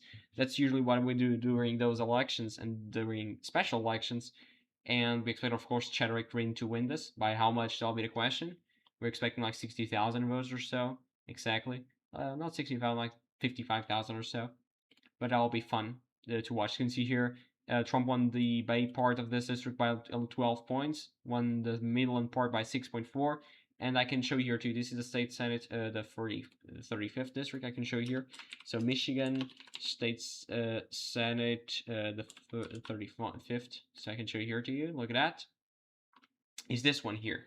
So you can see Bay City has a bit of Bay City, also Midland, and then you have the Saginaw part. It's very Democratic. Look at this, 95% for Kamala, 4% to Donald Trump, and she got, I'm sorry, almost 90% in many of those precincts here. If you take out, I can see Kamala won by 0.7 or 0.8. If you take out those precincts, you just see this is Republican by 5, which is really crazy because this part here is very Democratic, the city of Saginaw, and as you can see, the percentages are quite big, as you can see. And polls will close there in 1 hour, 1 hour from now. So that's why we're still waiting for more. You can see it's like Detroit margins. Detroit margins is like what happened in that part of Saginaw. It's really crazy. Let's just go here to Indiana, and that will be Ohio. I mean, I don't think we can have Ohio, but the district here, or the new district in Ohio, this one not this one, I'm sorry, this one here, here, that one, is a very interesting district. Basically, I'm just going to do it here manually. Of course, this is not representative of anything, but it's like this. It's mostly like this. It's Republican. I think it's Republican, but it's mostly like this. It's basically this. I know it's not an accurate representation. I know that, but it has this part here. I'm just trying to do the best I can because it's not easy. It is Republican, I think, not by a substantial margin though, but it's going to be Republican, if I'm not mistaken. That's why they gerrymandered it to make it more Republican. And yeah, um, let's just go here and check if we do have anything. If we do have anything new, we don't have. Now we have still 8 people watching. This is not gonna be a very successful live stream, I must tell you, but I'm gonna be here. Michigan had a vote. Michigan has a vote for the special election in the 35th state senate district, as you can see here. It's a competitive district for sure, and if you are from Michigan, you should have time to vote. You have 51 minutes, and this is going to be a very fun thing to watch because it has a part of Saginaw, has a part of Bay City, Midland as well, and this is going to be very competitive district. At least it should be. If the Democrats do overperform here by 10 points or so, it might not be as competitive. But Republicans surprised us in Texas last weekend. They won by 50 points, overperforming by 10 or so, and that was really remarkable. I expect the votes in Ohio to be quite fast to count everything because you usually have early in-person voting in Ohio and also election day voting, of course, and mail-in voting. But the mail-in voting and the early in-person voting, this usually it's very fast to count everything, and that's why we expect the Democrats usually to take a lead. Because in terms of turnout, that's what we are expecting here in turnout. It's in Ohio. It's about turnout. It's not about the rest of it. It's about just turnout because this is not a competitive race. Sure, Brown's gonna win this handily. I would say 95% or so. I don't even know the other candidates, but I think probably Sure Brown's gonna win by 90% or so. And Vivek Ramaswamy is probably gonna win there. And there as well by a substantial margin. We just got a new comment here. That one seat in the Midland area, I'm good then. Yeah, yeah, I mean, if you're if you're not from there, but that's a very interesting district because it's very competitive, and yeah, Michigan. I don't know when you will have primaries, but it's not this month. I know that. I don't know when, but it's not this month. And you also have Senate in Michigan, a very competitive primary. Because I know Michigan because I already have a video in the channel about Michigan, and that's why I mean you should subscribe if you want to know more stuff about it. In Michigan, we have a very competitive senatorial election. You have the Democratic primary. Thanks, Army. Yeah, you're welcome. And in Michigan, you have a very competitive Democratic primary between 3 top candidates. It's going to be a high-profile primary, like the Republican primary was in Texas, also Democratic at some degree, and it was going to be a very, very fun thing to watch in Michigan. But I don't know. Maybe I can check here when will be when the primaries will be. But as you can see here, the primary I don't really know, to be honest. I can't know everything. Um, the primary will be in on August the 4th, so we still have a long way to go. It's gonna be like in during summer, like Wisconsin as well. Even though Pennsylvania, also from the Midwest, will be 2 weeks from now or so. And this is one of the Democratic held seats in Michigan that they should. It's a must win, as I said in the video. The Democrats must win that seat in Michigan, and they probably will. The margin will be the question because if they can actually do great there, they might help the candidates getting some House seats like this one in the 7th. This is a must win for the Democrats as well in the House. I would say in a very great night for the Democrats, he might win this one here as well. The 4th has a part of Grand Rapids. That's Kent County, and we're still. This is. I think it has a part of Kalamazoo. Let's just check here. I think it does have a part of Kalamazoo, Michigan. The 4th. I think it has a part of Kalamazoo. It has. It has a part of Kalamazoo, as I said, and that's why I have a friend from there, and that's why this is an interesting district. A higher turnout in Kalamazoo for the Democrats, maybe a lower turnout in the Republican areas, and you can actually do great in that sense. But it's an interesting district for sure when you talk about Michigan. But that's not the purpose of tonight. Even though this one here around the 8th that was Democratic by 6. This is the area we're gonna have the special election around here. This is Bay County here, Bay City, very beautiful area, and yeah, right now we're like 20% the Democratic side. Somehow this is still not the same. The official left side, we don't have any new things there, and the Republican side. Okay, just got another. No, we didn't have another projection, and we're still at the same in many of those parts. Maybe we can go here, not here or here. Maybe we can go 2.37. So we're still at the same point in everything here, and yeah, now we have to wait until polls close in Ohio in just 16 minutes from now. So we're almost there.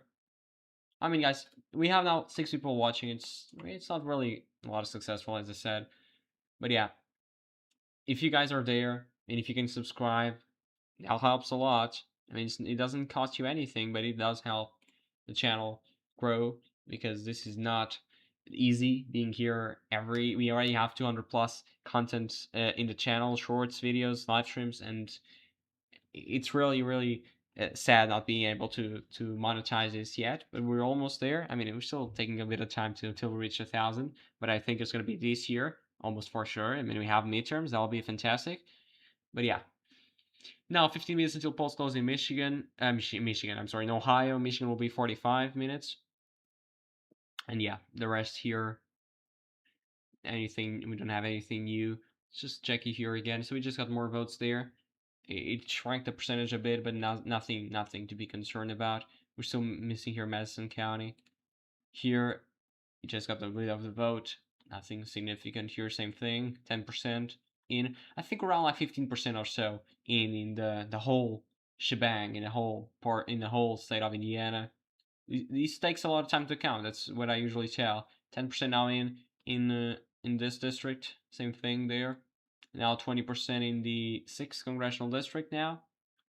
The margin is closing a bit as more votes are coming in from the closer parts to Indianapolis. We're still missing Marion County, and here it's the same thing. Here is the same thing in the Democratic primary. It's not competitive at all, but we're still missing. I don't know how many votes are there. It's 5,000 in Indianapolis, 10,000 in Hancock, which is Greenfield.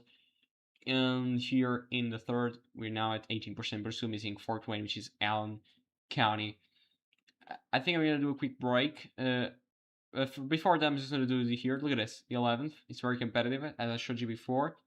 The 19th is a blowout, and the 21st as well for the non-incumbent, for the Trump endorsed candidates. Here is still a very competitive election here. And the 38th, certainly a very interesting. Let's just go there and check the 38th right now. Where is that? Is here. And that one is the one we checked before. It's still at the same point. So guys, I'm gonna do a quick break. I'm gonna be back in around 5 to 10 minutes, and that's it. And polls will close in Ohio in just 14 minutes from now, and then they will close in Michigan in just 44 minutes from now.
So guys, I'm back now, and we are now only 1 minute away until polls close in the state of Ohio. That's why, yeah, now we're only now we just reached 360 subscribers, which is amazing, guys. Thank you so much. And yeah, I mean, now polls will close in Ohio in just 30 seconds from now. I expect to get results pretty fast. Let's just go here and check if we do have anything. No, we're still at the same. I mean, the website is broken, is broke. So let's just wait now. 20 seconds until polls close in the state of Ohio.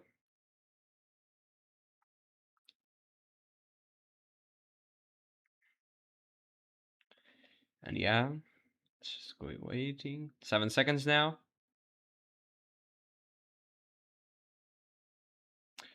And yeah, now polls all closed in Ohio. It's 7:30 now.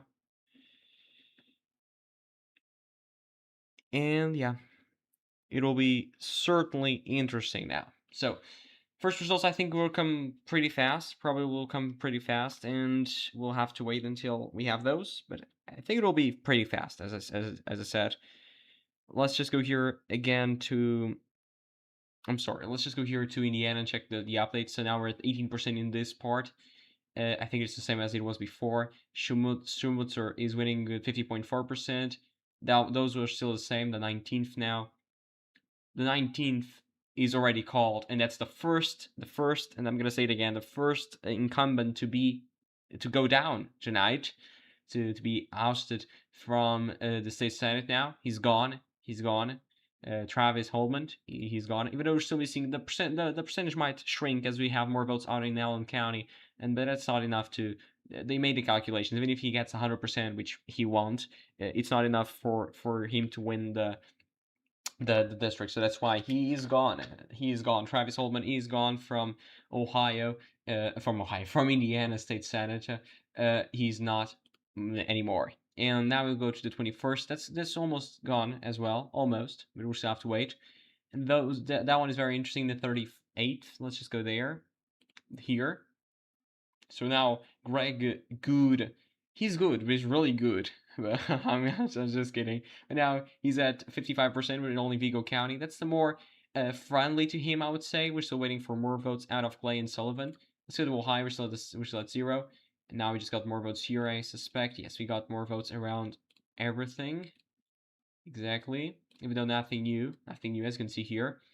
This one is competitive, the 4th, but it was before.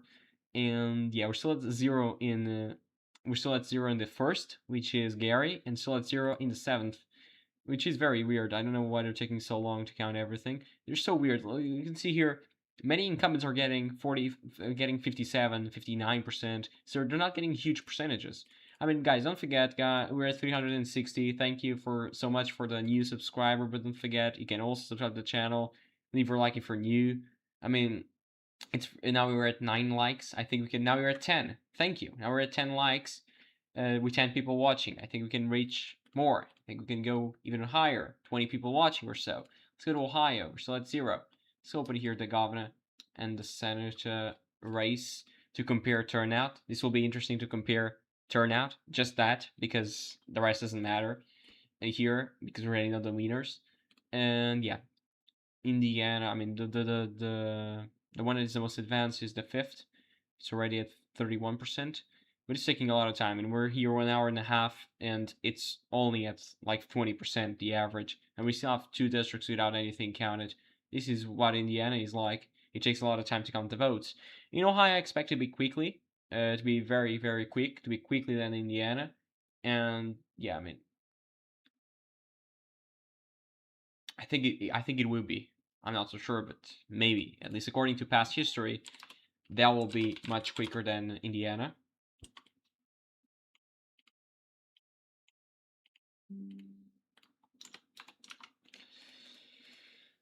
Let's just go here. Just trying to check if you have something new. Actually, we don't, but it's okay.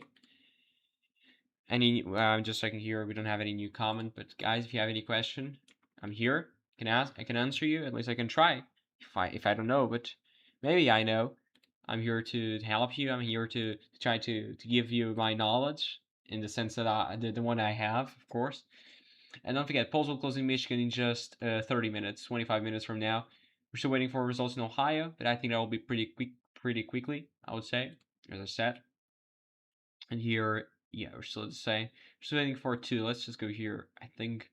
Okay, the CNBC, I'm sorry, NBC projected the 19th as well for Fichter over Holman as Decision Desk HQ projected. I would say Powell is also Powell's probably going to win this in the 21st.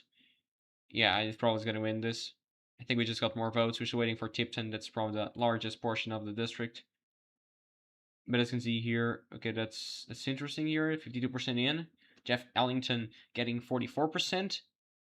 But we're still missing Sullivan and Owen and another county as well. Now we're still at 0 in the first district. The first district, I don't know what it is, but maybe I can check it here. Okay, it's Lake County. 9,000 votes are expected. Yeah, I mean, yeah, we're still missing a lot right now. But yeah, I mean, let's just check if we do have anything new out of the state of Ohio. Maybe we do have something. No, we don't. Actually, we don't. Maybe we can open here the Ohio State Gov website, Secretary of State.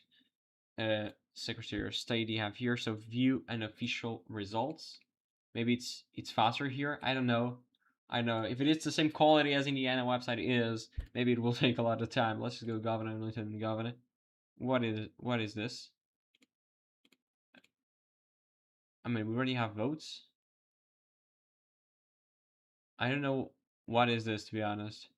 Okay, we already have votes. It's true, we already have votes. So Sherrod Brown is getting 92% of the vote right now, and John Hussey is getting 100%. Of course, he's uncontested. And Indy and Libertarian doesn't matter. And let's just go here to maybe to governor.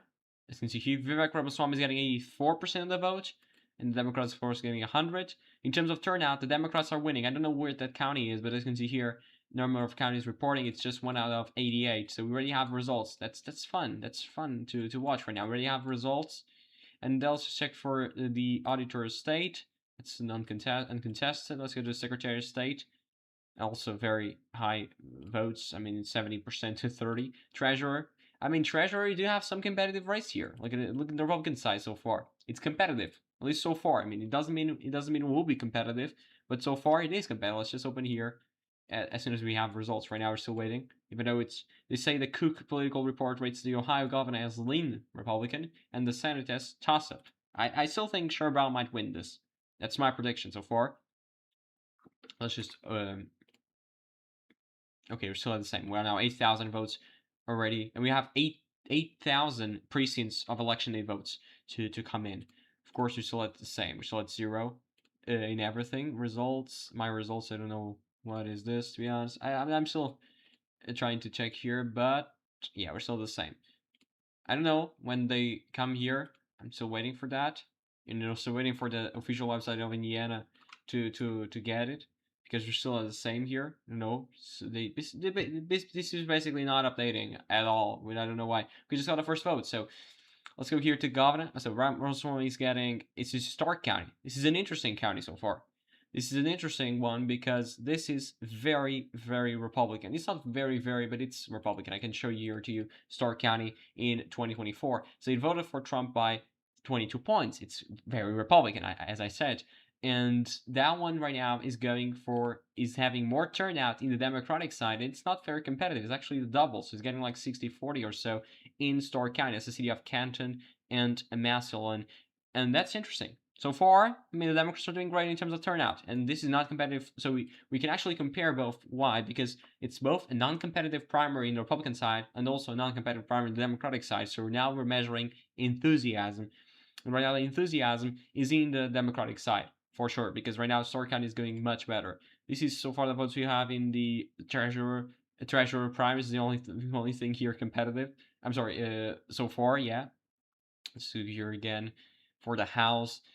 I mean, it's also not so bad unless now we just got some projections as well. 40 to 18, 66-34, 36-24. So it just got some votes there as well. Stark County has 2 congressional districts where you have a lot of projections, a lot of incumbents now just projected. And yeah, exactly. We already got a lot of projections, you can see here. Secretary of State, we're already waiting for those. We're still waiting for those. Let's just go update this here. We're still at 8,000. Now we just got more votes. We just got more votes now, and it's all early votes so far. And the Democrat, you can go here to the governor. Okay, it's here. 7,000 to 5,000. We just got another one. Continue by county. I mean, I don't know where the votes are coming from. It's Defiance or Defiance or how you pronounce it. I think it's Defiance. We just got the first votes there. We also got another county. I mean, this is taking more time to update in the New York Times, but we just got more votes, and the Democrats are still leading 7,000 to 5,000 in terms of the turnout. And Casey Pooch is getting 16%. Let's just go up in here, decision desk. Maybe, okay, just got votes in the state senate here. Look at this, the first. We just got Lake County. Lake County usually takes a lot of time to count the votes, and right now, and no, look at this. Look at this. You just go here and you understand what I mean. 73% for a non-incumbent, and when you go to the incumbent, he's getting 25%. This is crazy. It's really crazy. Here, another one in the 6th, and again, same thing. This is very competitive, so we're still waiting for more. Let's just go here now.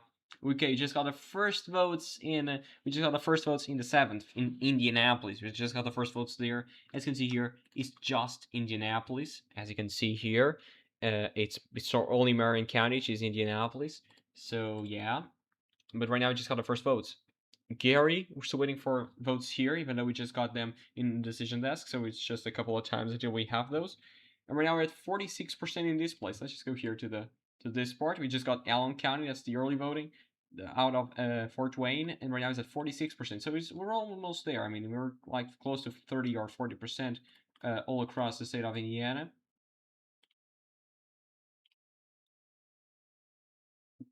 I'm in. Let's just go. Okay, let's go to Ohio again. Somehow they're still taking a lot of time to update. Let's go here again. Okay, now we just got more votes. Now we have seven out of the 88 counties reporting now in Ohio. And the Republicans are still losing the turnout, not by much though. And let's go to the Senate just to confirm something. I mean, it's not really significant, but let's go to the Senate. Where is that? General U.S. Congress, U.S. Senator here. So yeah, that's it. 92% for Sherrod Brown and 100% for John Husted. Of course, none. It's an uncontested election there. That's interesting. Right now, this is just becoming more competitive. We just got Delaware County, and Scott is basically breaking even there.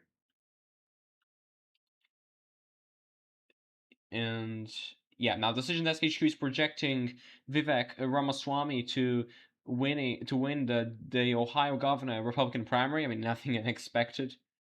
And yeah, Amy, this is a very competitive election for the governor of Ohio and also for the senator of Ohio. It's very competitive elections there. Now this is becoming faster. I mean, look at this. 17% now, 41, 37, 24, 46. This is actually becoming more competitive, even though it's still taking a lot of time, but it's much more competitive than it was before. Right now, let's go to the Democratic side. And even this Andre Carson is getting 64%, which is actually very competitive. I mean, he's an incumbent. He's getting 64%. It's, I mean, those challengers probably some more liberal guys or so. I don't know, for the Democrats in this side for the 7, maybe more MAGA Republicans. See the difference in turnout, like 2,000 votes in the Republican side and 13,000 in the Democratic side. Okay, yeah, and let's just go now to Ohio. Here, let's update there. Okay, we're still at the same point. Nothing new there. It's weird that the New York Times is taking a lot of time to count or to report the votes. Let's go to Ohio here. So Vivek Ramaswamy is already projected. We have here the location of the votes. So he's getting 16,000. This is actually more advanced than what is in the Ohio official website. So we just got this one. This is Trumbull County. This is very important, Trumbull County. Trumbull's just north out of Youngstown. Youngstown, Mahoning County, auto workers, people who work with their hands, blue-collar workers. This is a problem for the Democratic Party over the last few years. and Trump has been doing a lot of inroads there. We don't have votes there, but we do have in Trumbull. Trumbull is getting 2,000 in the Republican governor, and here is getting 4,000. So, okay, this is also Republican county. You can see here Trumbull is not as Republican as it is Stark, but it's still Republican by 17 points. 92%. So Supreme Court here, state Supreme Court, Jennifer Bruner's seat right now, very competitive as well. We just got Columbus. We got a part of Columbus. Is that correct? Yes, it is. Let's just compare turnout. I mean, we don't have the Democratic side, but we just got a portion of Columbus there, 11%. So you can see Ohio is counting fast. Already 3% of the vote in Ohio. You can go here to the treasurer, the one that's the most competitive, even though right now it's not a lot competitive. We just got the first votes here. It was competitive. Right now it's not. It's 60-40. Even though we just got here. Maybe Rogner is from this area. Christina Rogner that's why she's doing much better here. I don't know. But you can see here, Edwards winning this county, Hocking County. It's right at 3%. And yeah, I mean, nothing unexpected so far in Ohio. So here to Ohio congressionals. The Ohio first. We already projected the first winner here. Greg Landsman, the Democratic incumbent that was a representative of the former district here. I can show you the house. Let's just open this. This was the former there. The former district, it was this one. That was the 10 points to the Democrats.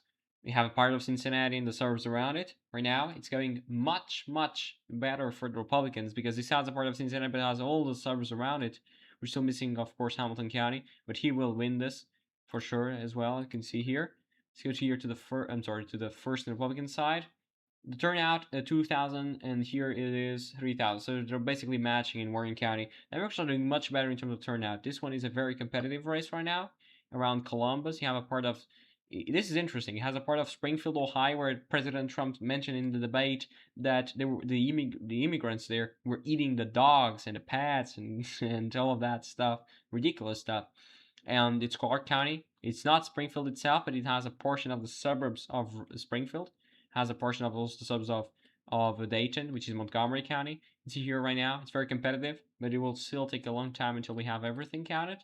Right now, we're 22,000. This is counting fast. I mean, I must admit, 5% already in the Democratic side, and I don't know. This is not updating at all here.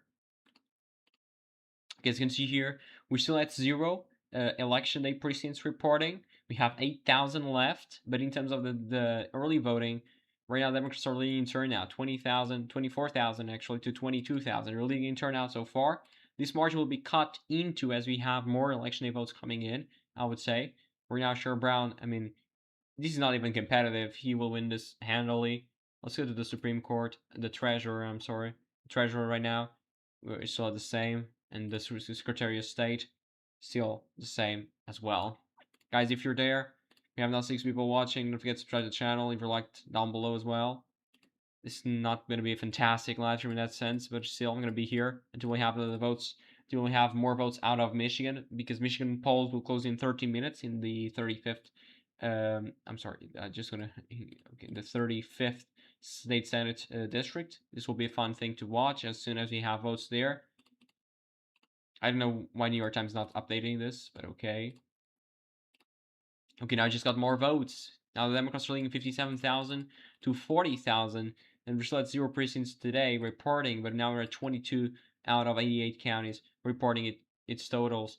I think it might, okay, but that's 22,000. Let's just go here. It's 40,000. So maybe we got Cleveland. We got Cuyahoga County. That's my expectation so far, that we already got that. Even though we are still waiting. Okay, we got Summit. That's Akron. It's a very fantastic community over there. Now we have 13 people watching. Thank you guys. Subscribe to the channel. Now 94% for Brown here. That's closer to Cleveland. That's Cuyahoga County. Then we also have the suburbs around it. I'm gonna be very looking forward to seeing Lorain and Lake County as well. And Summit usually it votes with the state. I'm sorry. Usually it's Democratic. I mean, it voted for Kamala by 7. I'm sorry, and that's it so far. As you can see here, that's 48,000 votes, 6% of the vote in. So as I said before, Ohio is fast at counting the votes. Let's go to the governor in the Republican side. Okay, we're still now, that's the difference in turnout. So that's 3,000, not even 3,000. And that's in the Democratic side, over 8,000. So you see the difference in turnout happening at real time. And we're still waiting for Cuyahoga. I think it's Cuyahoga that we got. That's the only explanation possible for the votes to be counted so fast. I mean, it's 57,000. Maybe we can check it here. We got Butler County, Clark County as well. Clark County, okay, that's interesting. That's a very big county as well. We got Franklin, okay, that's big. Franklin County, that's Columbus. And yeah, I mean, the rest of it, it's not quite big. That's the only one that's very, very big. So the rest, yeah, we didn't get Cuyahoga yet. But maybe we will in no time, I would say. Guys, if you have any question, I'm here to answer you. We have now 10 people watching. Okay, Decision Desk HQ just got the projection for the Andre Carson in the 7th Congressional District. Decision Desk HQ just projected it. It was expected, nothing out of reality there. Even though this is still taking a lot of time, and you can go here, just try to find the votes. You're still at 20%, 30% in most of the parts. I'm just gonna shrink this. So right now, we just got another projection in the 38th. Good is gonna win. Incumbent here. He holds to the Trump attempt to overturn him in the 38th. Even though this was not one of the you can see here, Good won, and that was one of the challengers endorsed by Trump Wilson. Unfortunately for Trump, that is not the case. Good is gonna win and is gonna win the primary. He's gonna be reelected probably for the state senate. And right now, yeah, the risk still is 0. The one's the most advanced is this one at 39th. And let me just check here if we do have something new about that. 39th, we don't have anything here. So it's going to be fun to watch, but we're still missing the same votes. This is stuck at 61% for a long time. Let's go here to Ohio again. Okay, just got another projection here in the 21st. Powell will win, defeating an incumbent here. You look at this. You look at this results and just see the same thing I was saying before. I mean, 63% for a non-incumbent defeating an incumbent in Indiana. That's just crazy. And right now we're still missing a lot of projections. This one is interesting. The 11th is still at the same. We just got the portion in San Joseph. We're still missing Elkhart County. Let's go here to Ohio just to check if we do have something new. Okay, now the Democrats are leading by 13,000, and we're now at 36 counties reporting. Okay, we just got Mahoning. Look at this. Mahoning County is the one that I was mentioning before. Blue-collar workers, people who work with their hands, auto workers, union workers, people who voted for Trump because of his straight message, the tariffs, and all of this stuff. Let's compare here. 2,000 people, and there's in the Democratic side. Okay, we're still missing there, but maybe it will be better. The problem is we'll have to wait for the election vote to come in, and because right now they're leading, that's for sure. They're leading by 13,000 votes. Even though, I mean, comparing turnouts is not always the best thing to do, but as you can see here, that's 57,000 to in the Senate, 72,000. It's mostly the same thing. So the turnout is mostly the same thing in both primaries. You can see here, just compare here because it's easier to do. Let's just check for by county if we do have now any county that is interesting. Okay, we don't have Cuyahoga yet. Cuyahoga here. It's Cleveland. It's the biggest county. I'm sorry, the second biggest. The biggest county is Franklin. It's where Columbus is. And yeah, I mean the rest of it we're still waiting, but I don't think we have anything new. Yeah, we're still waiting for it. But this is going fast. I mean, 36 counties already with the early voting reporting. So, I mean, it's fast. And the New York Times is still stuck at less than 1%. If it already at 10% in most of them. Okay, now we just got 5,000 against 2,000. So, I mean, you really see the difference. It's really big. And I'm just going to compare here. So, 5,000 against 2,000. It's really 71% Democratic right now, even though Trump got 54. So right now Democrats are getting an overperformance of more than 60 points, which that won't be the case. We're still missing a lot of votes here. You can see here 13,000 in Mahoning. We're still missing a lot, and that's why please don't take early conclusions, but I'm just going to go here just to check something. I'm going to open here the map of counties, and I'm going to just say here Ohio. And there's some here probably Ohio County or so, but this is Ohio, basically. I'm just going to say that the Democrats are probably going to win Cuyahoga, probably going to win Columbus and Cincinnati, and maybe also Akron, and that's it. Maybe they will win all of those, and then the Republicans are probably going to win the rest. I mean, also Toledo, which is Lucas County.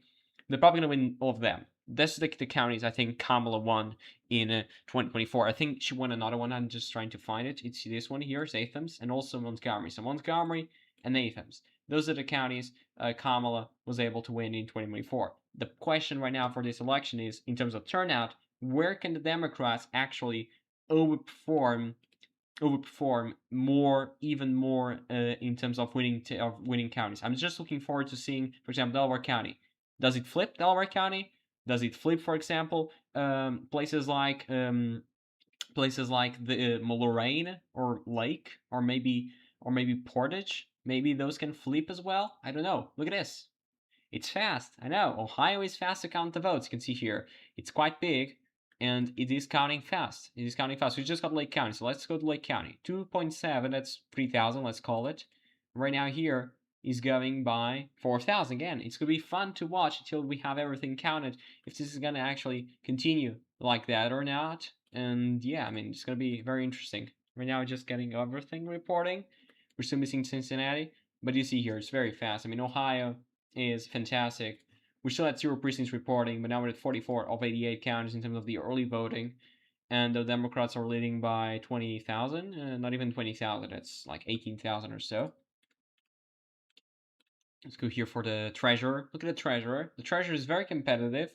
So far, we're seeing as areas of strength for Jay Edwards, the rural counties, as you can see here. The rural counties are his strengths right now. And for Christina, she's doing great in Lake County, the suburban areas here around Lake Summit, which is Akron as well. It's gonna be a fun thing to watch till the end. Now we have 13 people watching. Thank you guys for being there. Secretary of State now, not even competitive.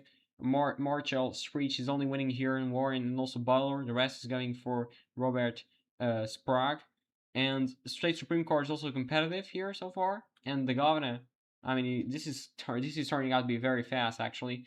As you can see here, let's just update the official website. And now we're at 55 of 88 counties. This is counting very fast. The lead right now is over 40,000 votes. I think we just got Cuyahoga. There's not a possibility. Okay, we just got Cuyahoga. We just got Cuyahoga County. That's Cleveland, the biggest county. I'm sorry, the second biggest county in the state of Ohio. Now we're at 33,000 votes. That's a big dump for the Democrats. That's why now they're leading by 136 to they're leading by over 40,000 votes. That's what happened here. I mean, we got the votes. We got the vote dump from Cuyahoga. That's why we're still waiting here to get vote Taco Trump out. I mean, there's not a election to him in this case, but it's certainly going to be interesting to see because if the Republicans lose Ohio, they're not in great shape to win the Senate. That's just our expectations here. Right now, they're losing in terms of turnout. They're not going to lose Ohio tonight, of course, but they're losing in terms of turnout. And turnout can matter. Turnout means enthusiasm, and enthusiasm right now in the Democratic side. So the Democrats probably will win this, and that's my expectation so far, that Democrats will win the state of Ohio. I know it's a bit far-fetched, probably you'll say that, but at least that's my expectation so far. Now we have 9% in the Republican side and 13% in the Democratic side. I mean, it's just counting to be fast. And now we're still at 55 there. And we have 1,000 provisional ballots so far, as you can see here. And yeah, we still have 0 precincts reported so far. Let's go to Indiana again to check if you have something new. I mean, don't forget to subscribe, guys. You have 11 people now. I mean, we're stuck at like 13 people. Can we reach like 20 at the same time? I don't know. Let's see. Okay, the New York Times just predict the first one. Let's just go here to NBC News. The 11th, very competitive. Okay, just got the first votes in the 23rd. Right now, the incumbent is winning in the 23rd, but it's very early. We only got Park County. It's very, very early. This one is still the same for some reason. I don't know what's happening here. Okay, just got the first thing. We just got the first update. Oh, God. 7.9% of the precincts reported in Indiana so far. Let's go here to... Maybe we can... it says no results. Some reason they're saying no results. Okay, we actually have some results here. Let's go to, for example, state senator in the Republican side. Maybe we can go here. The district is not participating. Yeah, this is quite weird. I mean, this website is not great at all. Even though we do have some counties reporting, it's here's not great at all. 7.9% of the precincts here. So still waiting for a lot of them. Okay, now we're at 357,000. Ooh, God, what is this? This must be the place where Ron Kincaid is from. This might be. That's the only excuse. He's from. I don't know where he's from, but he must be from that county. Otherwise, it doesn't really make any sense. I mean, I don't know. He's probably gonna get like 4%. I mean, I don't know where he's from, but certainly he's from there. That's the only excuse for him to be winning Kincaid County. I'm sorry, Kincaid, no, Ashland County. Kincaid is winning there. Ron Kincaid is winning there, and that's the only place he's close. Not now. We have a county that's already at 70%, which is Carroll County.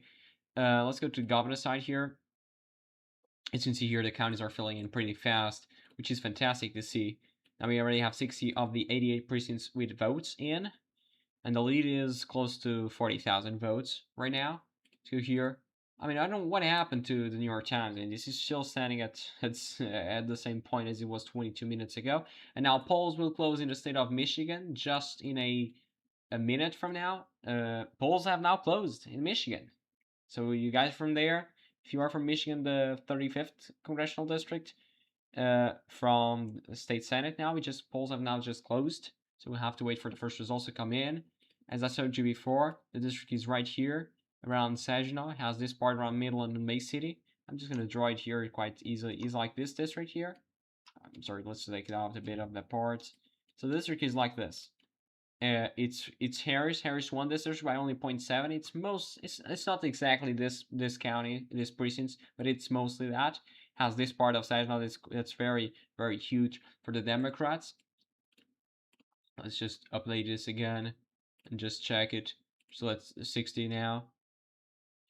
And yeah, I mean, you can actually update it here. I don't know what I was doing before. Okay, now we have 12.4% in the Republican side, so that's 101,000. Here's 157,000. So that's a difference of 60,000 votes. 60,000 votes is the advantage the Democrats have in terms of turnout so far.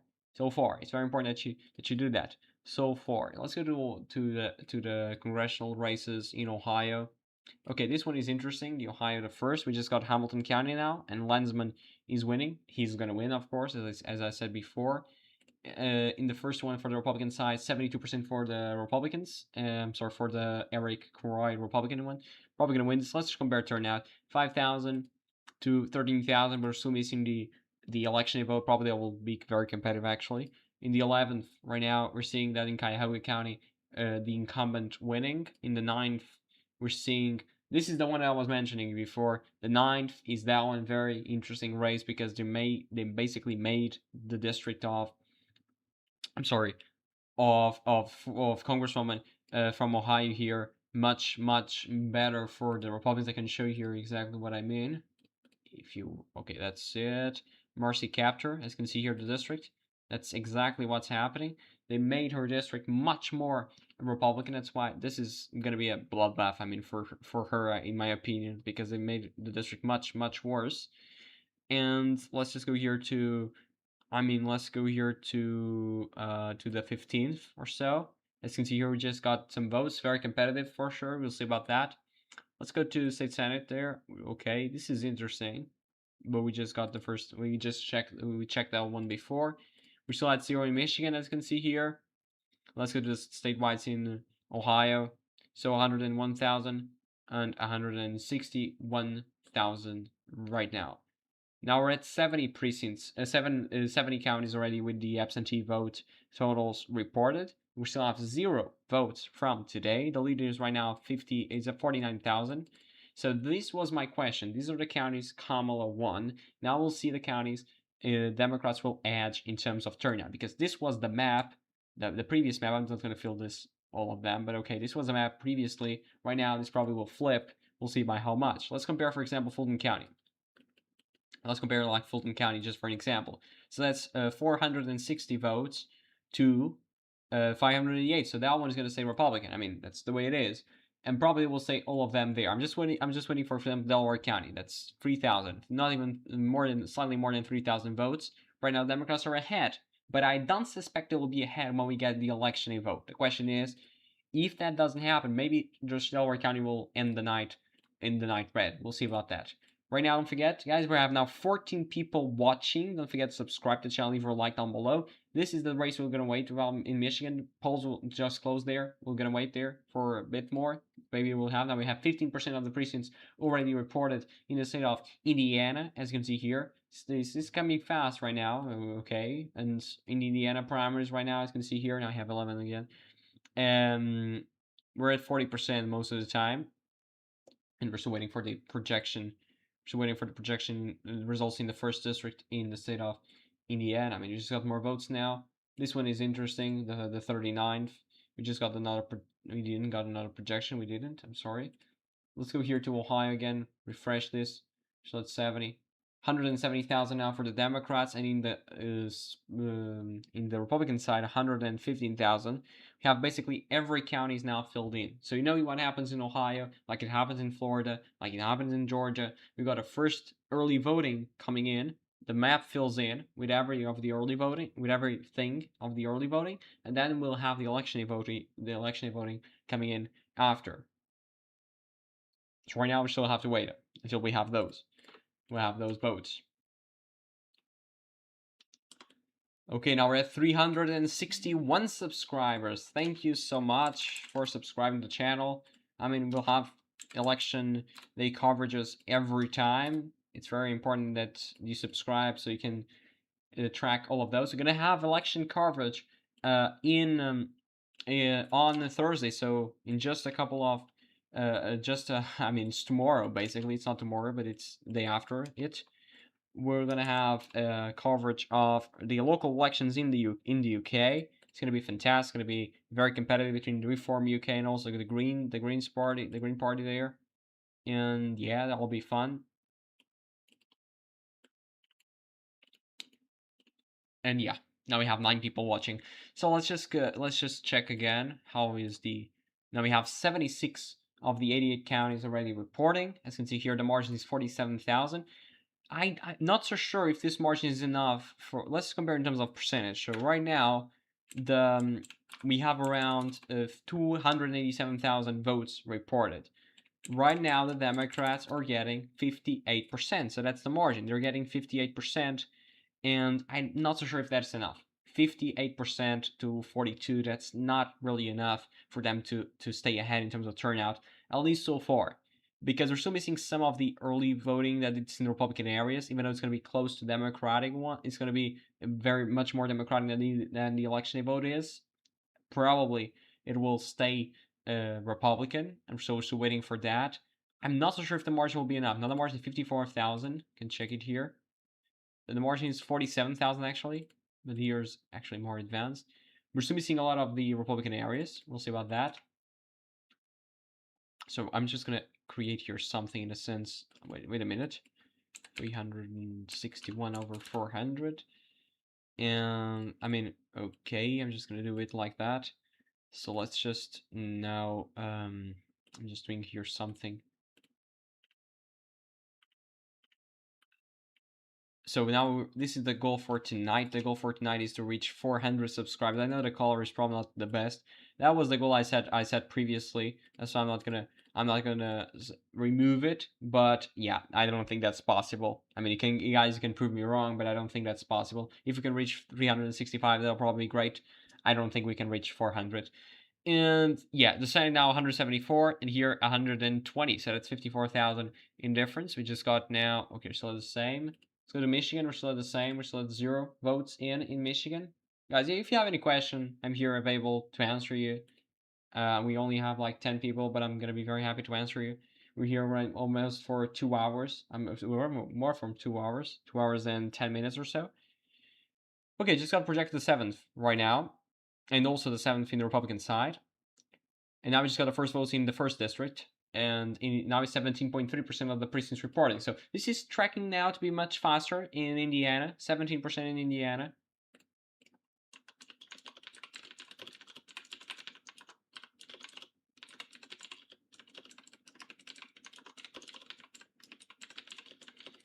This is really now becoming much faster. We'll see about that. I suspect it will be much faster now. And yeah, let's just now go here. So yeah, we still have to wait until we have more. I don't know what's okay. We just got here the votes we're missing in the New York Times. So 12% in the Republican side, and it's 19% in the Republican, the Democratic side. This treasurer election is very competitive. Look at this, the Republican primary. Right now, it seems that Christina is doing much better in the Democratic areas and in Akron specifically, and also here in around the suburbs of Cincinnati. But then the Jay Edwards is doing much better in all the Republican very rural counties. So we'll see. This might. I think Jay Edwards is probably going to win this. I don't know by how much, but probably he's going to win this. And right now, as you can see here, the only echelon. This could be a tabulation error, even though I'm not so sure about it. Probably Ron is from here. That's why he's winning there. And we're still missing a lot of votes. Still missing a lot of votes there. In Indiana, we're still missing a lot of projections as well. And let's go to Ohio here. Okay, now it is 77 of 88 counties already reported.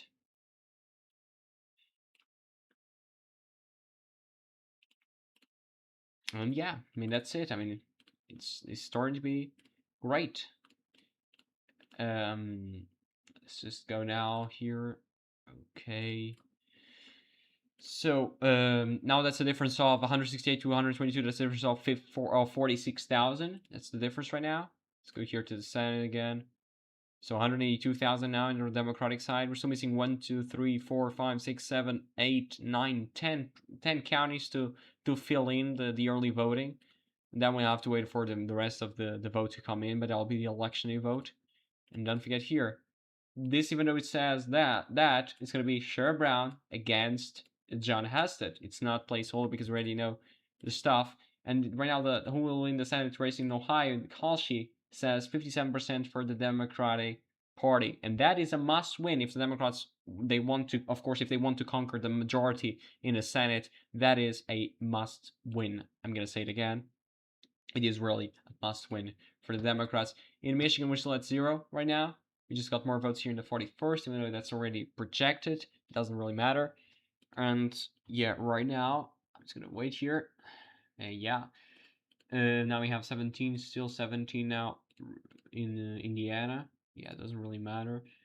And in Ohio, we're now at 79. 79 out of 88. That's interesting. The margin is right now 100. That's not even 50,000 votes. So we'll see if the election day votes can actually surprise us. And we just got the first votes in the early election day vote. You can see here, election day precincts reporting. We already have 6 reporting. That's the election day precincts already reporting. You know, they have 6. It's 0.07%. So already reporting some of them. Maybe we can go here and just check the percentage. Maybe we can do that. Where is that? I'm just trying to catch where those precincts reporting, where those we already have 6, so maybe we need to find them just to check the percentage. So one of them is here. It's in Meigs County. It's in Meigs County. The rest of them, but we cannot see. Yeah, we cannot see. We cannot see per. Sorry for your losses. What losses? What losses? I'm not sure what you're talking about, to be honest. I'm not Republican. I'm not Democrat. I'm not anything. So I don't know, sorry for losses. I don't know what you mean by that. And yeah, right now let's just update this. It's still the same. 185. So we just filled more counties here. We're still missing some. So missing 1, 2, 3, 4, 5, 6, 7, 8. It's 8 counties still waiting to get votes here in Ohio. And the margin now is closing. It's closing because we're having more of those Republican counties to fill in, and we're still missing a lot of votes, as you can see here. This is the remaining. The bigger the bubble, the more votes are outstanding. The caller who's leading right now, of course, Vivek Ramaswamy winning everything. And the treasurer, let's get the treasurer. Look at this. The treasurer is very competitive. Look at this. It's crazy. It's very, very competitive right now. It's only by 2,000 votes separating both candidates. Even though I would say that Jay Edwards is probably going to win this. This is my expectation. As soon as more election votes are being counted, probably going to take the lead. That's just my expectation. I'm not sure about it, of course. And yeah, now it's nobody really anything. No, what I mean is that I'm trying to be impartial. I'm trying not to give a biased opinion. I'm trying to be fair. That's why I'm saying that's in my opinion. I'm not a Democrat. I think the Democrats will win the Senate race in Ohio. What I mean, I'm not anything is really, I'm trying not to be biased. Of course, I have an opinion. Of course, I have a side, if you will, in that sense. But I'm not. I know I'm not going to reveal that because I don't want you to think that I'm biased. Because when I do this, I'm not trying to be biased, and that's really the point. I mean, of course I have a side. Of course I have opinions. Everybody has them. Everybody have them. So I mean that's normal. The point here is I'm not trying to say, look, I'm Republican and I love Trump and all of that stuff, or I'm Democrat and I'm going to vote for AOC, and I'm not going to try to say something partisan because I don't want to view the channel as something that is partisan because it's not. I know we talk about politics, we talk about a lot of stuff, but we have a lot of people in the channel, a lot of subscribers that are left wing, some of them are right wing, some of them are Trump supporters, some of them hate Trump, and that's perfectly normal in a democracy. That's really the point of this channel. And now just got 36 precincts in, and the margin is shrinking a bit. Now the margin is around, let me just check here, is around 43,000. So I don't think the Democrats will win in terms of turnout. To be honest, I don't see that happening right now. Here, let's just try to get to know here. 17% of the precincts in, and yeah. So here again now, 100 and this treasurer thing is very competitive. You look at this, it's very competitive.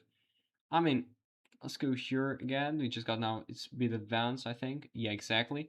But as I said, I mean, Columbus and the cities, the big cities, are going for Rajner in most of the places, except from Hamilton County, Cincinnati. For some reason, Edwards is pulling ahead here. Probably he's from here. I'm not so sure about it. But the rest of it is very interesting. I mean, uh, Columbus is on 11%, and Rajner is winning by 10. You can go here to Akron. She's winning she's winning by 50 almost. That's crazy.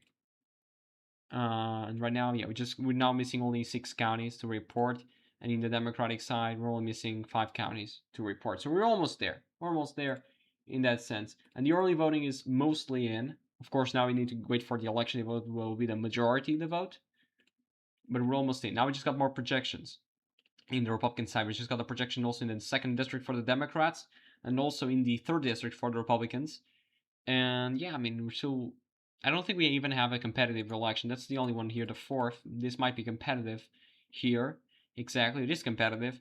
But it's because we have a lot of candidates, and they're probably, Vivek is cleaning house. He is really winning by a handsome margin. I mean, 85 to 15. He's winning by 70 points. That is expected. Everybody expected this. You can see here the odds. Thanks, João, and we love Trump because we love our enemies, and we're doing good to those who despitefully abuse us and destroy families and spiritual because we love God first, second, and third.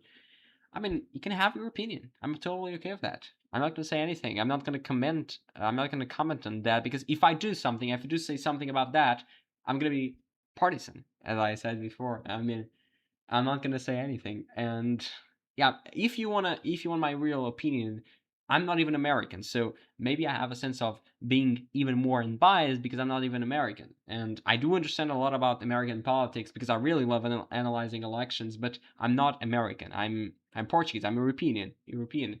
And yeah. And yeah, so yeah, guys, don't forget to subscribe to the channel. Let's reach 362. Yeah, Ohio now set here 190,000, and here we're at 135,000. I think we just got more votes there. Exactly. Now at 83 precincts, it's just being fast. It's being fast at counting all the votes, and now the margin is at 42,000. So the margin is shrinking. I think the Republicans might win the turnout, might have a turnout edge here. Elections are fun. Love them. The president election is one of the most exciting things ever. It is, and that some people don't understand that, or at least don't view elections as something that is fun. But understanding why people vote that way, the demographics, what is changing, I really find that really interesting. And it's not just in the U.S. We're gonna have a coverage of the local elections in the U.K. on Thursday, and I'm gonna be here analyzing all the results. We have a very interesting political aspect in the UK. We have the Reform UK, which is a more MAGA type party, and also have the Greens, which is a more progressive party than even the Democratic Party at today's point. Those are battling for the first place in tomorrow, and not tomorrow's, but on Thursday's election. And then we have the traditional parties. I mean, Conservative and Labor. They're now not in a great position at all, and they're really having a lot of difficulties at having the same votes they had before. And that's interesting. I mean, politics change. I mean, the Republican Party without Trump is completely different than the Republican Party under Trump, and it's fun to watch all of those things changing. And I mean, I just have the channel is focused more in the U.S. and also have we also covered the election in Canada. We're also going to cover Thursday's election in the UK, but the election is more the channel is more focused on the US just because of a very simple reason. US has more elections and it's more fun to watch all of those. And that's I mean we're gonna have a lot of videos about Senate, about the House, about all of those stuff. And every Tuesday I'm gonna be here doing election coverages, and that's really the point of this channel, to be honest. And yeah, the treasure, let's go to the treasure here. So the treasure right now, this is a very competitive race, but I still suspect Jay Adams is going to win this. The point is, okay, right now we still have to, the most dense county is Allen, and Allen is voting for Edwards by 19, but I suspect he will win when everything is said and done because of the strength of Christina is the early vote, at least I assume it is, and also the urban areas that are more that they tend to vote more early because they're more even the Republicans that vote early in the early voting are more Democratic, not Democratic, but less Republicans, like less MAGA Republicans, in if you will. Right now, yeah, here still 192,000 to 139,000, and if you go here again, we already have 161 precincts. I think this will be in an hour from now. Maybe this will be done, and that's interesting. Right now, the margin is closing down. The margin is 42,000 now. The margin in terms of turnout, it's closing, and I still suspect that the Romans will surpass it, maybe when everything is counted. Right now, we already have Allen County. Most of the precincts are already reporting. 30 out of the 88 precincts. That's why now 3,000, and that let's compare here the Democratic side. That's 1,000. So Allen County will go to the Republicans, of course. Allen County voted for Trump by a substantial margin, if I can find it, of course. But I suspect it voted. Where is Allen County? I'm not so sure where is Allen County. Okay, it's here. Allen County voted 72-28 for Trump, so it's a really Republican county, and it's going Republican right now. So we're at the 200 precincts in out of 8,000. So we made like an hour or so. In Michigan, we're still waiting for the votes to pour in. What's happening in Midland, Michigan? Yeah, I was talking about that. I was going to talk about that, and we're still at zero. We're still at zero. Still awaiting results in this election in Michigan. I think we're gonna get those. I don't know when, but maybe it will be fast. Michigan has early voting, so maybe this will get in pretty fast. But Michigan also takes a lot of time, and if you remember Detroit in 2024, it took a lot of time until they count all the votes. But of course, I mean, Detroit is much harder to count the votes than in Saginaw is also a city, but it's not as big as Detroit in by every margin you can imagine. And yeah, I mean, right now 146,000 here, such that here 198,000. We're still missing 5 precincts to go, 4 counties to go, and the treasure just flipped. The treasure just flipped as I said this would happen, and it flipped, and probably the margin will extend as more votes are coming in. Probably even Jay Edwards can actually flip some of the counties. I suspect. We'll see about that. Maybe he will flip some of the counties. At least that's my expectation.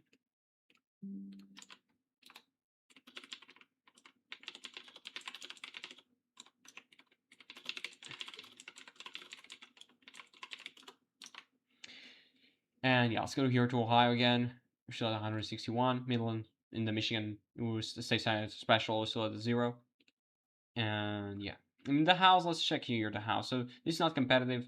We already projected mostly everything except from the treasurer election. But I would say it's not a projection, but Edwards is favorite. He is the favorite to win that election or that primary. This one is very competitive here. And let's go here to the House. So that one, I mean, of course it's very early, but probably Moran is going to win there. Marine, or however you want to pronounce it. This one, I don't know. Democratic side, we have a lot of them still to be projected. This is very competitive in the 15th. And this is very competitive in the 2nd as well. But yeah, we'll have to wait. It's really patience. Patience is required for sure, and when it comes to to elections and everything, and it takes a lot of time. Now we have 235 precincts in Ohio, and the lead right now is 38,000. So the lead is shrinking as more votes are coming in. Want Michigan to go Republican? I don't think it will, because even though it was very competitive in 2024, Democrats are overperforming, especially those special elections, because it is low turnout and they're more energized to vote. I think they're probably going to win this by I would say 5 to 10 points. That's just my expectation. Of course, it can change. It can change dramatically, but not so sure. I don't see you as a possibility for the Democrats to actually win that. Right now, we're at 25% in the state of Indiana.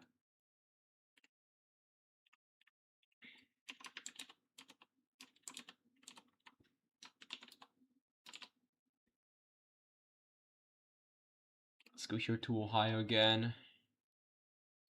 Okay, right now the margin is just becoming even higher for the treasure. Now the margin is already it's starting to become bigger. Now it's 2 points. It's 2 points. I'm sorry, it's one point something points in, and Edwards is winning there, and I think he will win when everything is counted, as I said before.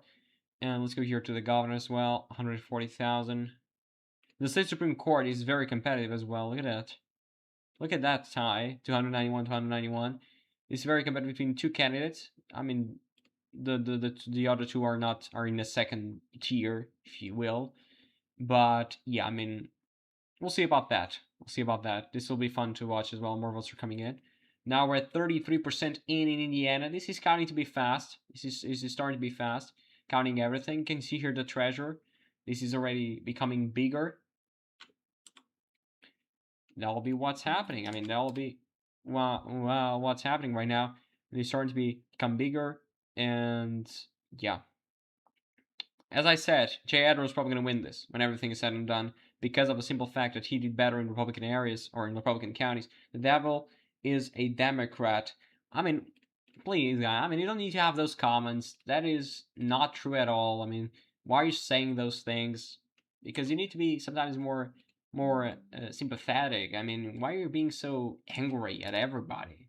You don't need to be that.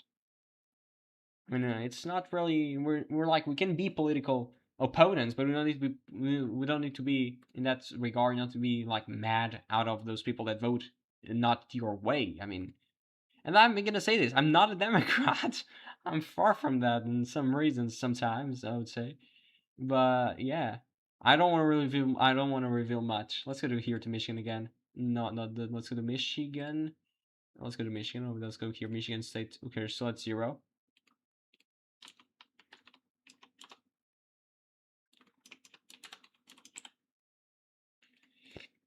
And now we're at 33% in Indiana.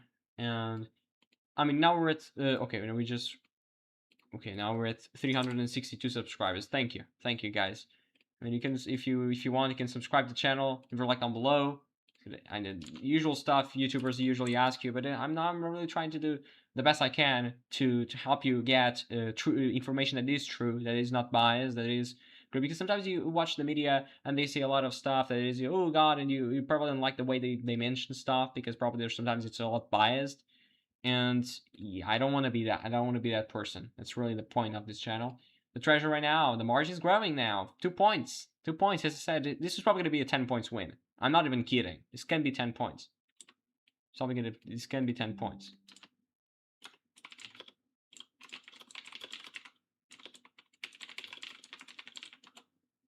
Right now, it's already at 51-49 with 17% of the vote. Okay, the margin is actually closing. Of course, Vivek Ramaswamy won this, but it's actually going down a bit. Now it's less than 70 points.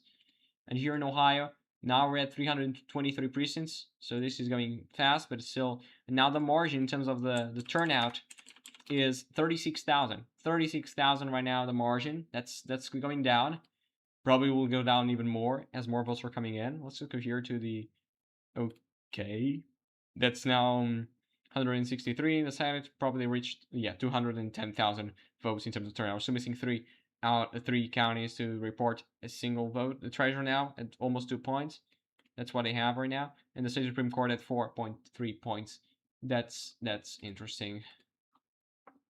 I mean, let's just go here. Just check here something. Okay, let me just go. Just right here to check. I already have 20 hours watched in this live stream. 300 views. 3 subscribers, 1. I know it could have been better, but still, it's not so bad.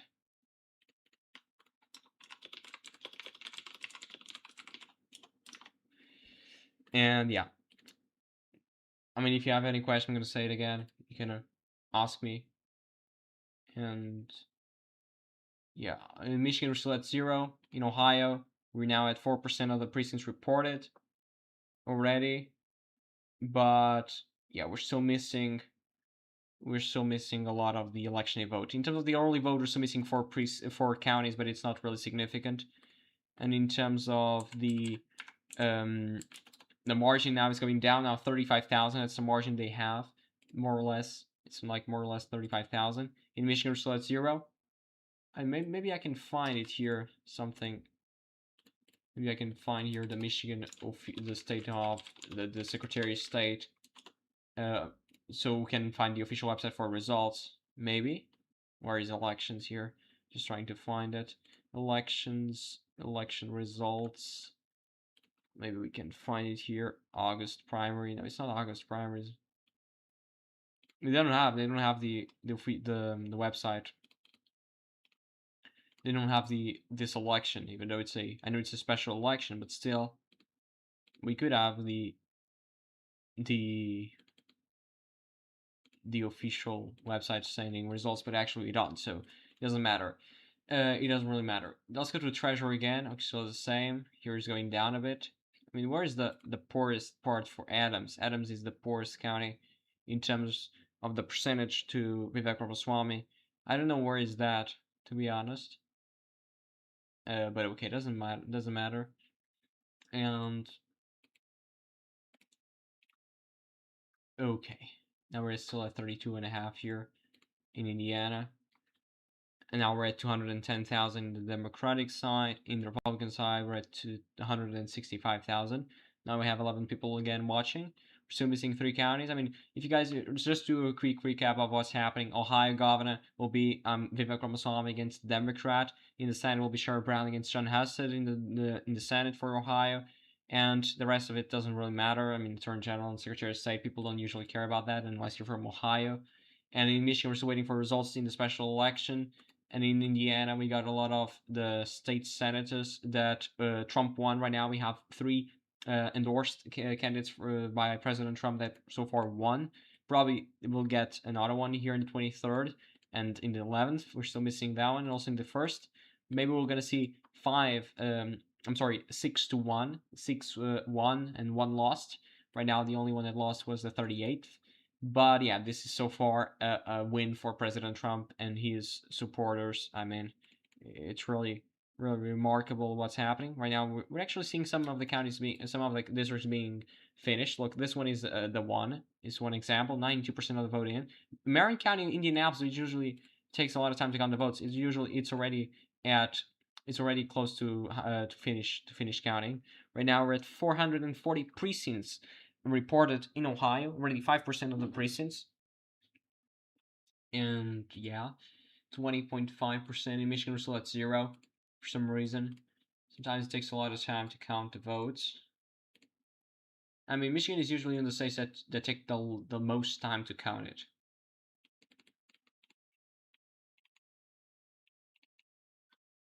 And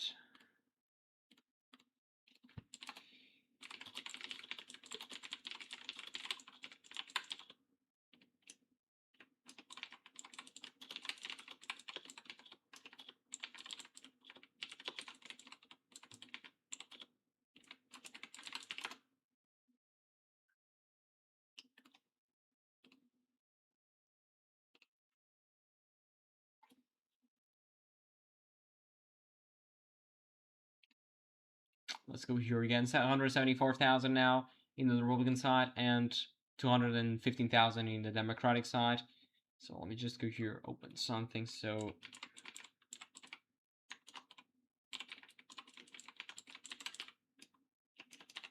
trying here to do something. And yeah, I mean, guys, if you want to donate me money, you can use that link there. I mean, it helps a lot developing more content for you, because I mean, if you have like $1, $2, if you want, it's gonna be amazing if you do. But if you don't, I mean, it's okay if you subscribe. It's almost as great. Of course, it's not as great, but of course, it's still great. Now the margin for treasure is going now. It's already 3.2 points. As I said, this will go up, and it's going up. And so far, we're not seeing any county flipping, I would say. Let's just open here. I'm not seeing any county flipping so far, but I don't think we're getting election day votes in a certain number that it's significant. But yeah, this is going to be, I would say 10 points is not out of the line for this race for treasure. Even though this was very competitive, I suspect it's going to be one more than 10 points. And right now here, we're at now still the same. Now we have 39% of the vote in Indiana. This is starting to be fast, starting to be counting very, very fast actually. Now it's 39% of the vote in. Now we have 14 people watching. Thank you guys for being there. It's such an amazing stuff, and I love you. I love that you are there. And yeah, let's just check Michigan again. Michigan is still at 0. Unfortunately, they're still counting votes there. Somehow we don't have anything reported. 28% now in Ohio for the Democratic one, and in this Republican we're at 22%. So I mean, usually the percentage is higher on the Democratic side because they had the highest early voting, and right now we're only missing 4 counties in the early voting. Right now the margin, as you can see here, is only 24,000. So the margin is closing. As we get more votes and more election day votes, the margin is closing. The Republicans are getting a better turnout edge in the election day voting. That was expected. I mean, that was ultimately what it was expected. But still, seeing everything every time it happens, this happens every time. Every time we're doing that, it happens. Right now the margin is at 3.2 here in the treasurer. And yeah, now we have 8 people again. The margin is going down for Vivek Ramaswamy. I don't know why. He did better in the early voting than he did during the election vote. I don't know why, but that's the way it is. And right now, maybe we can check here. Okay, we just got, it's still the same, even though this one is very competitive. So Paula Copenhaver is winning. See what do you mean by that? I don't know. I'm not so sure. What do you mean by that? See what? And now Paula Copenhaver is winning this by around 8 points. I don't know if we do have something interesting here. I mean, I don't know. Tippecanoe County is a very interesting county because it has a part that's very democratic. I mean, Biden won here in 2020, if I'm not mistaken. Let's just check. Tippecanoe County in Indiana. Yeah, Biden won here in 2020, or yeah, yeah, he won here in 2020, not by much. He said, "See, so what?" No, I don't know. I don't know what you mean by that. And Tippecanoe County is an interesting county. I don't know this portion of Tippecanoe. Maybe it's more Democratic or Republican. I don't know so sure about it. Now we have 46% Indiana. This is kind of starting to be fast. They just took a lot of time until they started actually counting the votes. But after that, it's actually quite easy and quite straightforward. And the first one, let's check here. The first one, I think this is a portion of Lake. It's next to Lake. It's Lake County, but this is Gary, Indiana. I'm just gonna show you here. Geez, just wait a minute. So we have this is Lake County here. Where is that? Here. And this is also Lake. This is a portion of Lake County. That's okay. That's interesting. It's a portion of Lake County. It's a more Republican friendly one, maybe because this is the city here, Gary, Indiana, very Democratic city, just next to Chicago. And this is Lake County going now. I mean, incumbent is getting 26%. When you see this happening, you may wonder why, but this is because President Trump endorsed Trevor here, and that's why this is happening like that. I mean, it's really remarkable. And yeah, let's go to Ohio again. Now we're at 700, almost 700 precincts, and the margins right now only 20,000, 19,000 votes. If you do the math, it's only 19,000. So the margin is going down, and this probably will flip as soon as we have more votes. 30% the Democratic side, and Norwegian side we're at 23%. We're still missing 3 counties to report, and Michigan we're still at 0. And yeah, okay, this is interesting. This is still, it's going to be a very competitive election till the end. I mean, look at that. A lot of candidates here in the Democratic primary for the 4th congressional district. It's very interesting. A lot of colors in the map as well. We're still missing a lot of votes. Tippecanoe, the one that has the highest votes remaining. And let's go here to... Okay, now the margin is going down. I mean, Vivek Ramaswamy is now at 83%. I don't know what's happening here. Let's go to the treasury again. Okay, the margin is now almost at 4. I said this would happen. This is happening right now. Okay, right now we just have one county finished, Allen County, 7,000. And Allen County, it went for 63.37. That is interesting right now. We have one at Flip. This was, as you can see here, I'm just going to mention you.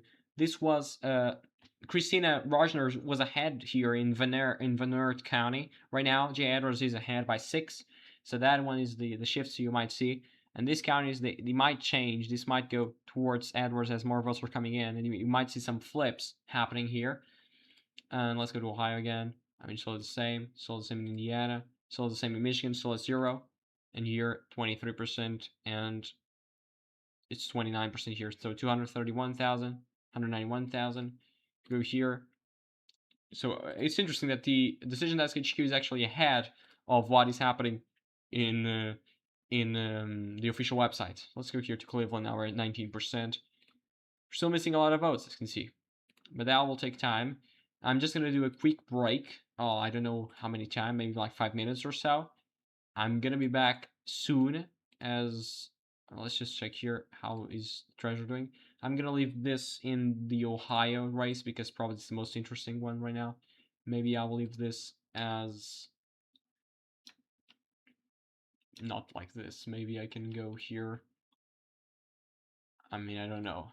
Maybe okay. Now the margin is already 4.6 points. I'm gonna leave it like that. So maybe you can check both races. I'm gonna be back soon.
I'm back, guys. Now let's just check how this changed over the last few minutes. So since here the Romans are still behind in terms of turnout, okay, this is interesting. And now Vivek Ramaswamy is actually going down, as Sher Brown is as well going down. Go here to the treasure. Now is at close to 5 points. That was expected. I said that that would happen. So nothing unexpected. I said this can go up to 10 points, I would say. And yeah, right now let's go to Indiana. Another projection here in the 5th congressional district here around Indianapolis, the suburbs around Indianapolis. As you can see here, Indiana is at 40. Let's just update this. Maybe it's it's at 52% in. So we're close now. We're more than halfway in. We got more projections here. Let's just go to Indiana here. So now 4 of the challengers endorsed by President Trump won, and 2 of them are still winning. We got this one is already in. Everything is in, but the rest of them we're still waiting. I mean, where's the... Okay, the one that's takes a lot of the time. I mean, the first, well, the fourth. Let's go to here, the prime. Okay, this is interesting. And now we already have 1,000 precincts reported. We're still missing 7,000. But the difference right now is only 5,000. So the Republicans are barely behind in terms of turnout. They're almost flipping that. Let's go here to Michigan. We're still at 0. So update this just in the sense to know. Okay, just got the first votes. We got the first votes in Michigan. And the Democrat is winning right now by around 20 points. But that doesn't mean anything. Okay, most of those are from Saginaw. And that's probably mail-in vote or something like that. I suspect it could be the mail-in votes or anything like that, because I don't think this is the election that doesn't make any sense so far. And as you can see here, the Democrat is ahead by 20 points right now in the state of Michigan. Don't forget, guys, we have 9 people watching. Don't forget to subscribe to the channel if you're new. We're now at 362. The goal was 400. I know that won't be possible tonight, but maybe it's still possible to reach 364 or 363, and anything, it will be great. And let's now go here. Let's just now, I don't know where that is coming from, or from what precinct, or from which part of Michigan, or from the state senate district is coming from, but certainly is coming from the more democratic places, or is the early vote. It can either be both cases.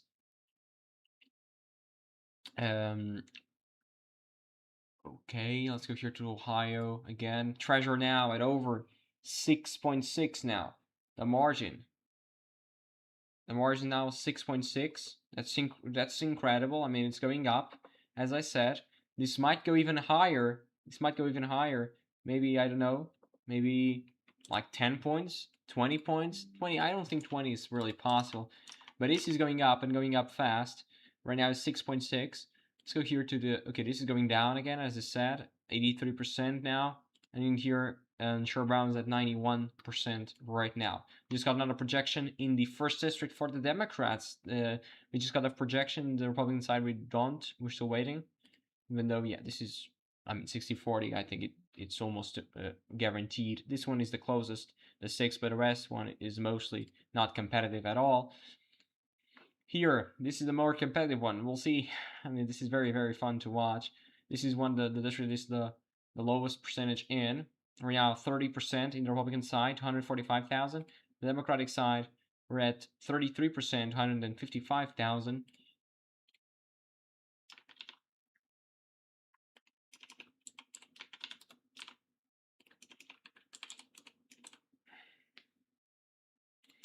Let's just go here and check. Now we're at 1.2 thousand of the precincts in, and now it's 10,000 to the Democrats. Let's check here in terms of the precincts in, if we do have something out of Cuyahoga County. Now we're still at 0. And about Franklin, we're still at... Now we're at 84 precincts out of the 89 in the very blue town of Columbus. Let's go here to Michigan. We're still at the same. Here we don't actually have anything in the decision desk.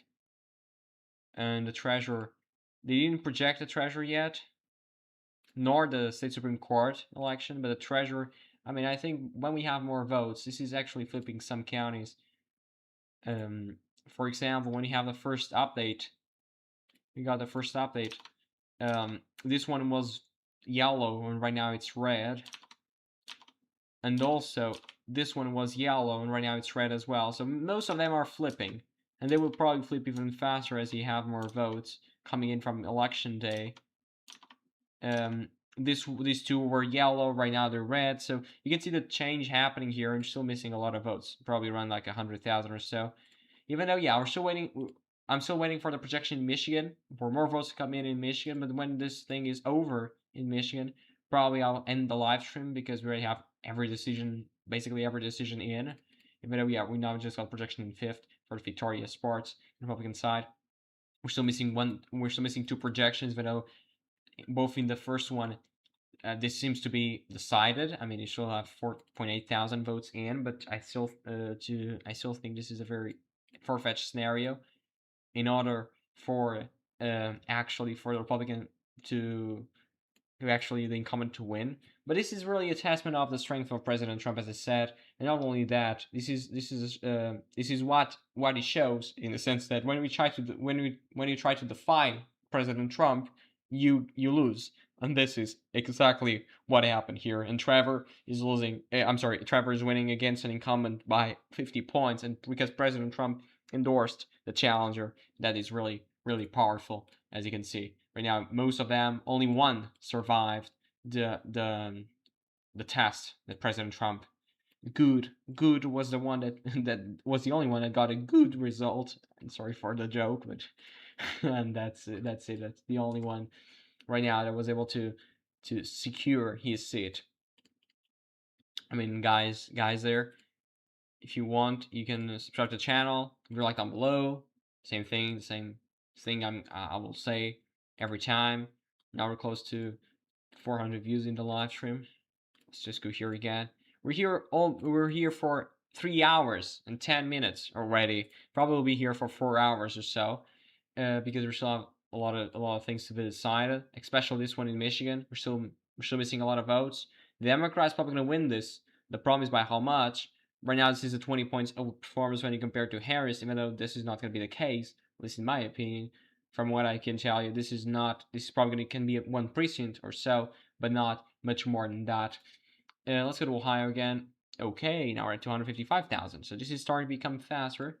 And in terms of the turnout, the Republicans just took the advantage when it comes to turnout in the Ohio race. Now they have a higher turnout, not a very high, but not a very much higher, but still. I mean, this is very powerful in the sense that we're still waiting for the independents, and the independents probably will go for the Democrats when it comes to the general election by a substantial margin. And I mean, that probably will be what saves the Democrats in Ohio. But when it comes to the Republicans and Democrats, the Republicans will win this in terms of the turnout. Probably can be by not that much, but still, it's going to be a win. A win is a win. Doesn't matter by how much. I mean, it does matter, but not in this case. And in terms of the House race, we're still missing this one. And here in the 13th district, also in the 11th. As you can see here, still missing a lot of votes. Actually, Columbus at 33% in, but we're still missing a lot of places, a lot of votes here. This one is very competitive in the 15th. Let's just open. The 15th is very competitive. Also, the what is competitive here? Let me just check. This one is very competitive, 7th. Also the 5th and the 2nd. So I'm going to open here just to check what's happening here. So Columbus, Don Leonard, I expect that he probably is a much more liberal guy. Otherwise, Franklin County is purple right now, 52-48, and the rest of it is for Adam Miller. And then this one here, very interesting right now. Cuyahoga County is going for Ed Fitzgerald, but then the rest of them is going for the rest of the counties. So missing Wayne County. It's not a very big county, only 4,000 votes expect. The rest in Cleveland and Cuyahoga probably will be what will decide the election here. In the 5th, look at this, very competitive. We have basically 3 candidates running up here, and they are on track to win. We'll see who's going to be the winner. Right now, we're still missing votes where? It's only 33%. Lorain County is the suburbs out of Cuyahoga. It's where the majority of votes left are, maybe, exactly. 23,000 still.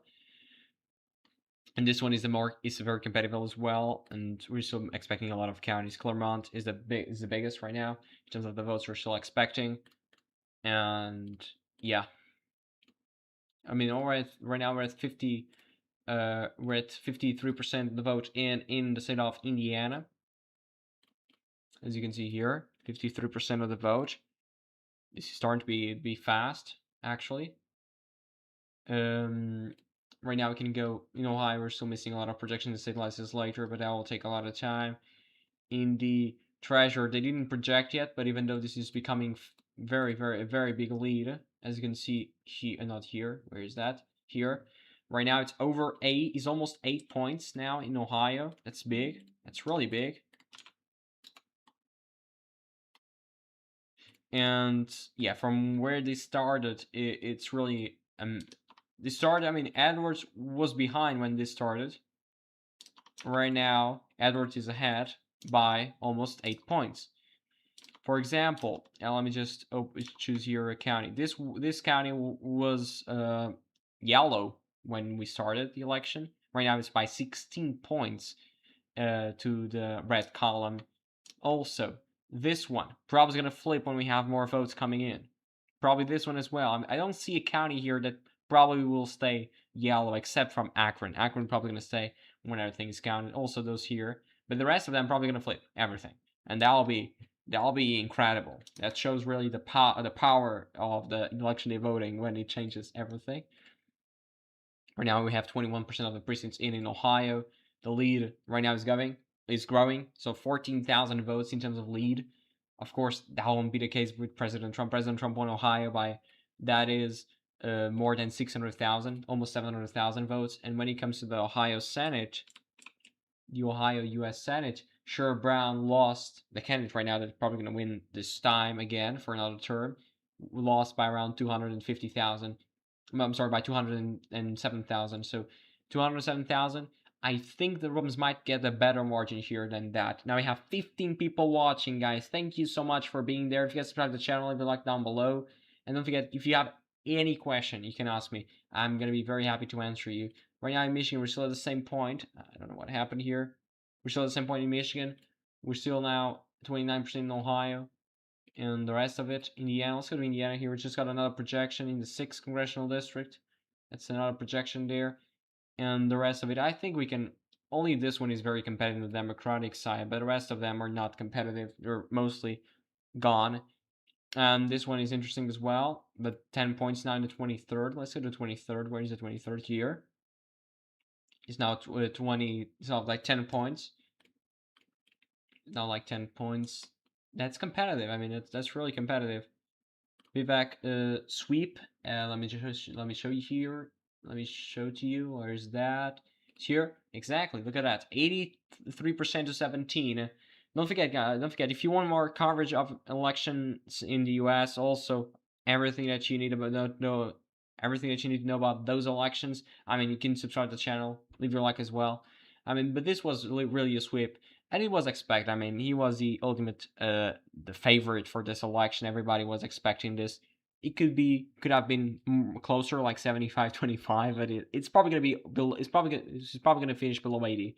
That's my opinion here. It's probably gonna finish below 80, but we still have ways to go. I mean, he's getting 88 in Cuyahoga, 86 in Franklin. Actually, more Republican counties is where he's getting the lowest percentage, which is not low, but it's lower. It's not low, of course. Okay, right now, Decision Desk HQ projects Trevor the Vries, or how you want to pronounce it, to win the Indiana first. So yeah, exactly. It's, NBC already did that, and now Brian Schmulcher to win that as well, projected here. Nothing unexpected, if you will. And yeah, let's just go here. Sorry, let's go. Now Indiana is at 53% of the vote. Yeah, nothing new out of this. Okay, this one is interesting, still 17%. And in Michigan, we're still at the same. Just update this. Okay, we're still at the same in Michigan. And in Ohio now, we're at 2,000 precincts in, 25% of the vote in, 25% of the precincts in, and the margin right now is over 30,000 votes. Let's just compare here in terms of the turnout, in terms of the precincts in. Let's go. We have already a county that's fully in. This is interesting. Let's go, for example, to Cuyahoga County. Cuyahoga County, still 0 precincts in. So still expecting more Democratic turnout out of Cuyahoga County. Let's just go here again, and let's go to Columbus. Let's go to Columbus, which is Franklin County. I skipped. Okay, 84. We're still missing a lot of precincts in those two places. But yeah. Okay, now the margin is shrinking again, 82.3. So this is shrinking now. God, we just got more votes out of Columbus, I think. And that's why the margin shrunk even more. And this is interesting as well. This is the fifth. This should be Republican. It has a part of that could be Democratic. I mean Lorraine, but the rest of it is Republican. It is a dead hit between 3 candidates right now. And as you can see here, another one that's very interesting. We got more votes in Claremont County. And right now, let's go to Indiana again. Okay, just got the another projection there. The Rise winning there. We're still missing one. That is the 23rd, and right now Copenhagen is losing. Okay, that's interesting. Let's go here. Copenhagen is losing because he just got Tippecanoe, the county that I was mentioning a lot of time. That's the more democratic friendly one. I'm sorry, I was just drinking water. It just got the votes. 94% of the vote is in there, and he got 66% to 34 in that region, and it was enough to pull Spencer Deary up. The point is, there's not much votes. There's not any vote left there. The rest of the votes will be in Republican friendly areas or in non-incumbent friendly areas, and that probably will be enough to overcome the deficit of 200 votes right now. We actually have to wait, but that one is going to be interesting. Let's just check that part of Tippecanoe if that's very democratic or not. Let's go. This is the 23rd. Let's go here. So this is not Texas. I'm sorry, Indiana State 23rd. Let's go here. Okay, you can see here. This is very democratic. I mean, it's like 76% or so. This is a district that voted for Trump by around 26 points. But if you take this out, I mean, he voted by more than 50. So you can see the powerful of that Tippecanoe part of of Lafayette, which is this is very democratic. I mean, this part here, not what I'm doing.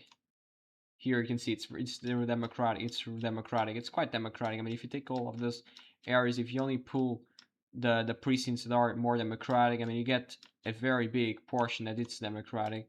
Like here, 61-36. It's very democratic, as I was saying. This part here is only that part, but it's also democratic. In Michigan, we're still at the same point, so it's still at 1,000 votes reported. And now in Ohio, we're at 2.2 K precincts in, and the margin right now is 23,000. Sorry, 33,000. Let's go here let's go to Indiana again. Okay, just got the projections here. This one is still competitive. We just got Tippecanoe. That's why we got a lot of a dump here in terms of the votes. We're still missing a lot. And this is right now the situation in Indiana. We're still missing the projection of 4 races, even though this one is mostly gone, and most of them are gone. But still, we still have ways to go. That's why they're not projecting it. They're not projecting them yet. This is right now the situation in for Sherrod Brown. Sherrod Brown is getting 91%. It's probably going to finish below 90, to be honest.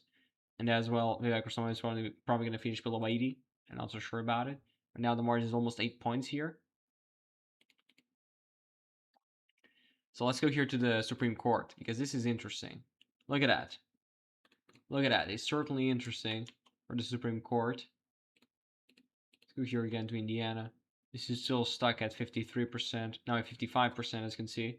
So we're getting some votes there, even though it's mostly everything is projected.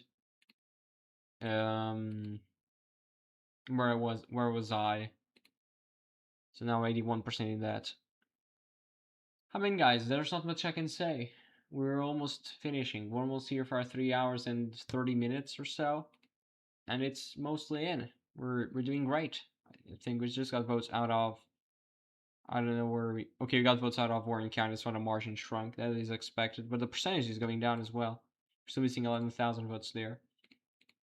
But yeah, as you can see now, 2.5K precincts in, and the margin is over 50,000. It's almost 50,000.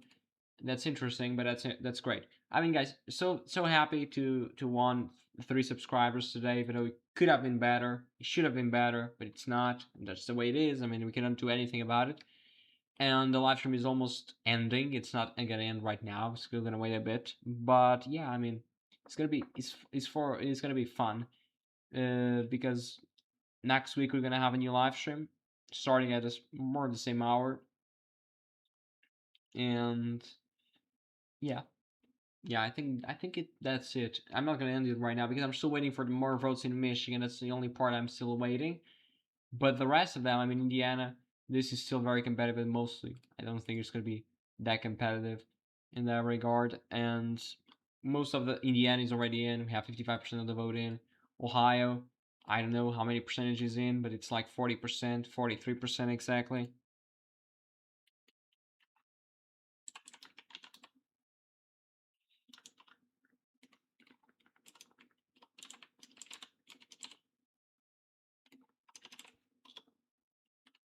So yeah, Michigan is taking a lot of time to count. I don't know what happened. They were still missing 2 counties here. It's not a very small county, like not even 6,000 votes. The big bubbles are for the or for any Democrat in Michigan are in heavy Democratic places like Hamilton County, Montgomery County, Franklin County, Cuyahoga County, Summit County, which is Akron. So that was the biggest parts for Democrat. The treasurers is going now by 7 points, and the state supreme court is very competitive. Let's open that if we can. We cannot do that in decision in the New York Times. But yeah, guys, if you have any question, I'm gonna be very happy to answer you. Otherwise, I will end the live stream like in 10 minutes or so because there's not much point on me being here because everything is mostly in already. Yeah, but that's it. Yeah, now it's sure Brown's at 90.5. It's probably gonna be below 90. That's just the term of waiting. Let's get check the percentage, the exact percentage. He's 90.46. So yeah, we still have ways to go there. In terms of the Senate, John Husted, as is uncontested, is getting a lead of 3,000 votes. In the governor side, is much bigger because the governor is uncontested, but the Republicans are winning in both, so that's great for them. Let's go to the treasurer again. We're still the same. Michigan, we're still at the same.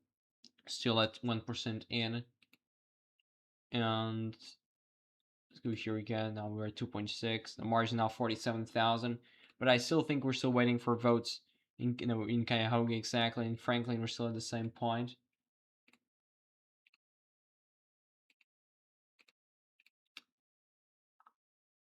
I mean, yeah. Guys, let's just subscribe to get to 363. We're at 362, so it's not that difficult, I think. It's just a click. You just need to click, and then you can subscribe. It's actually quite simple. But yeah, because I mean I'm here for more than 3 hours. I'm not from the U.S. I'm from Portugal. It's already 2 a.m. here, and it's really it needs to have an effort to be here, and that's why I mean it's not difficult for you to subscribe, and it helps me a lot. I still don't earn any money with this so far, but I hope I can do it like in a couple of months from now. Still this year, I think this year we can achieve that. And yeah, tomorrow I'm not gonna have a video tomorrow because today we had a live stream. But yeah, but on Thursday we're gonna have a live stream covering the elections on UK local elections, and then on Sunday we'll have a normal video. I think that is the calendar if I'm not mistaken. Let's just go here. May the 10th. May the 10th is on Sunday. We'll have a video about Nebraska Senate. Of course, the calendar will be out not today because usually as soon as we have a calendar for the next 2 weeks, because you can know if the videos are the ones that you have the most interest in. So imagine you want to know about Nebraska Senate, you know when the video is coming out, so you know exactly what you should expect, if you should care or not. Also, that's a very important aspect in the sense that imagine you don't want to imagine you want to know that video. You just go to the calendar, you know exactly when the video will be out, and then you just need every video is always at 1 p.m. Eastern. That's usually what happens, 1 p.m. Eastern time, and that's when they release. So you can do during lunch, for example. And the live streams are there as well announced. The calendar will be out by Thursday after the live stream, because we already have the live stream there in the previous calendar. I think that's a great way so you can know what you should expect. It's just a way for me to be organized, and also for you, because I think that helps you as well. And yeah.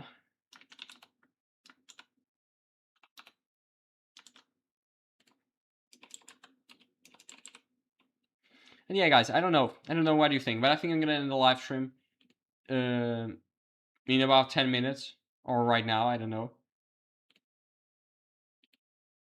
Because right now in Indiana, everything is projected, even though we're still missing a bit of the house races, they're not even competitive, so this is almost gone. For the Ohio part, the Senate is gone. The treasurer already said that J. Edwards is gonna win this, so there's not even a surprise there. That's already my projection. For this one here, for the second congressional district right now, the primary, 48% of the vote is in, 45 here. This one is going to be competitive, even though it could take a while to count all the votes. Also provisionals, you don't know that. This one is very competitive. Look at that, only 28 votes. And this one, 40% now on the Republican side. Okay, just got votes here in Michigan. That was what I was expecting. Right now, the margin just went down. We got more votes out of Midland, and I think we didn't get more votes out of Saginaw, but I think we got out of Midland. And I mean, maybe we can check. Let me just check here. Election results, Michigan. Michigan 2026 State Senate 30. I think it's a okay. Maybe okay, maybe we can go here to the. I'm just trying to find the official website. That's really the problem. State Gov. Okay, elections here. But I already went. Okay, here you have. Okay, here you have special general. Special prime, not special primary. I want special general, but I'm not sure. Okay, here you have the votes, the map. It's much better looking at the previous one. Right now, still missing 67,000. The Democrats are gonna win this. The Democrats are gonna win this. No, I don't know by how much, but they're gonna win this. So that is not unexpected in that sense. Now we have 7 people watching.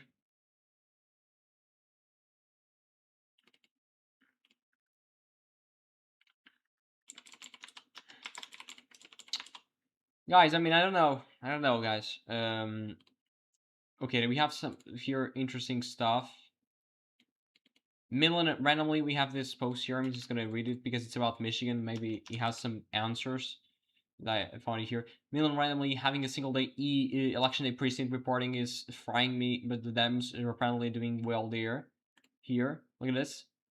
Yeah, they're losing it, but it's not bad because they're probably going to lose the election they vote, Democrats, because it's a very competitive district, but they're actually doing right. And the early voting, and this was what it was for Donald Trump. Donald Trump won by a much better margin. So right now they're actually forming by a substantial margin. Look, this was just with quick math. This was around 63% for Trump, and right now it's going by 52%. So that's a 20 points better for the Democrats in that sense. It could be better. Right now, it just got more of a no. That's the same. That's the same. But now Decision Desk HQ is actually getting to know. But the Democrats are going to win this. I still think it's going to be by around 10 points or so. Not by 17, but I think by 10 points it's going to be probably the overperformance. Right now we're at 3,000 of the precincts reported. That's 50,000 here. And when you go to the senator, is around 10,000, but they're gonna win turnout in both. Right now 386. That's already 47 to 45. And in Indiana, we're at 60%. Let's just update this if we can, just to confirm. 65% of the vote in Indiana. Here, look at this. She's still winning, but we didn't even get more votes there. And yeah.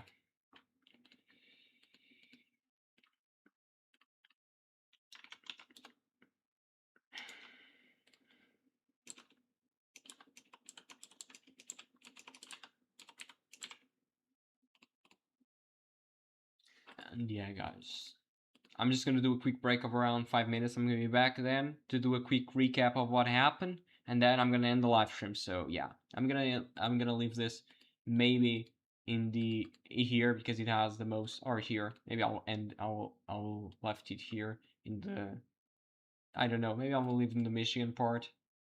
Yeah, maybe I'll leave in the Michigan part. So I'm gonna be back soon.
So guys, now just to recap and to end the live stream, because we already have everything projected, or mostly everything, or I can also project the race in Michigan that will go to the Democrats. I don't know by how much, but maybe, but probably will go by an interesting margin, I would say.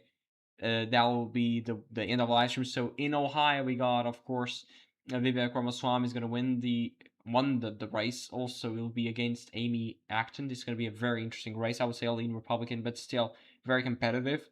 In Brown's going to win the primary. Won the primary 90%. Probably is going to be below that 90 when everything is counted. And as you can see here, John Husted, in the incumbent, of course, appointed by Governor Mike DeWine in Ohio. It's going to be a very fantastic race. I still favor Sherrod Brown, even though it's going to be very competitive. Attorney General doesn't really matter.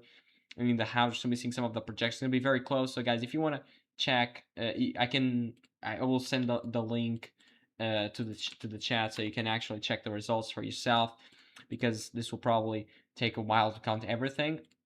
Right now we're at 4,000 of the precincts already in. We're at 46% of the precincts. The lead is over 80,000 in terms of the turnout. In the Senator is around 20,000. Probably going to win that. As you can see, 58%, and in the Democratic side, 52%. If you go also to Indiana, a lot of the endorsed Trump endorsed candidates, they won. As you can see here, it's 5, and this one is still very competitive. It could go either way, but still going to be very competitive. And in the rest of it doesn't really matter. But in the House, we're still missing 2, but they'll probably go to Brad, and here to Drew Cox, and here we're still missing 2 as well. They'll probably go to Jefferson Shreve, the incumbent.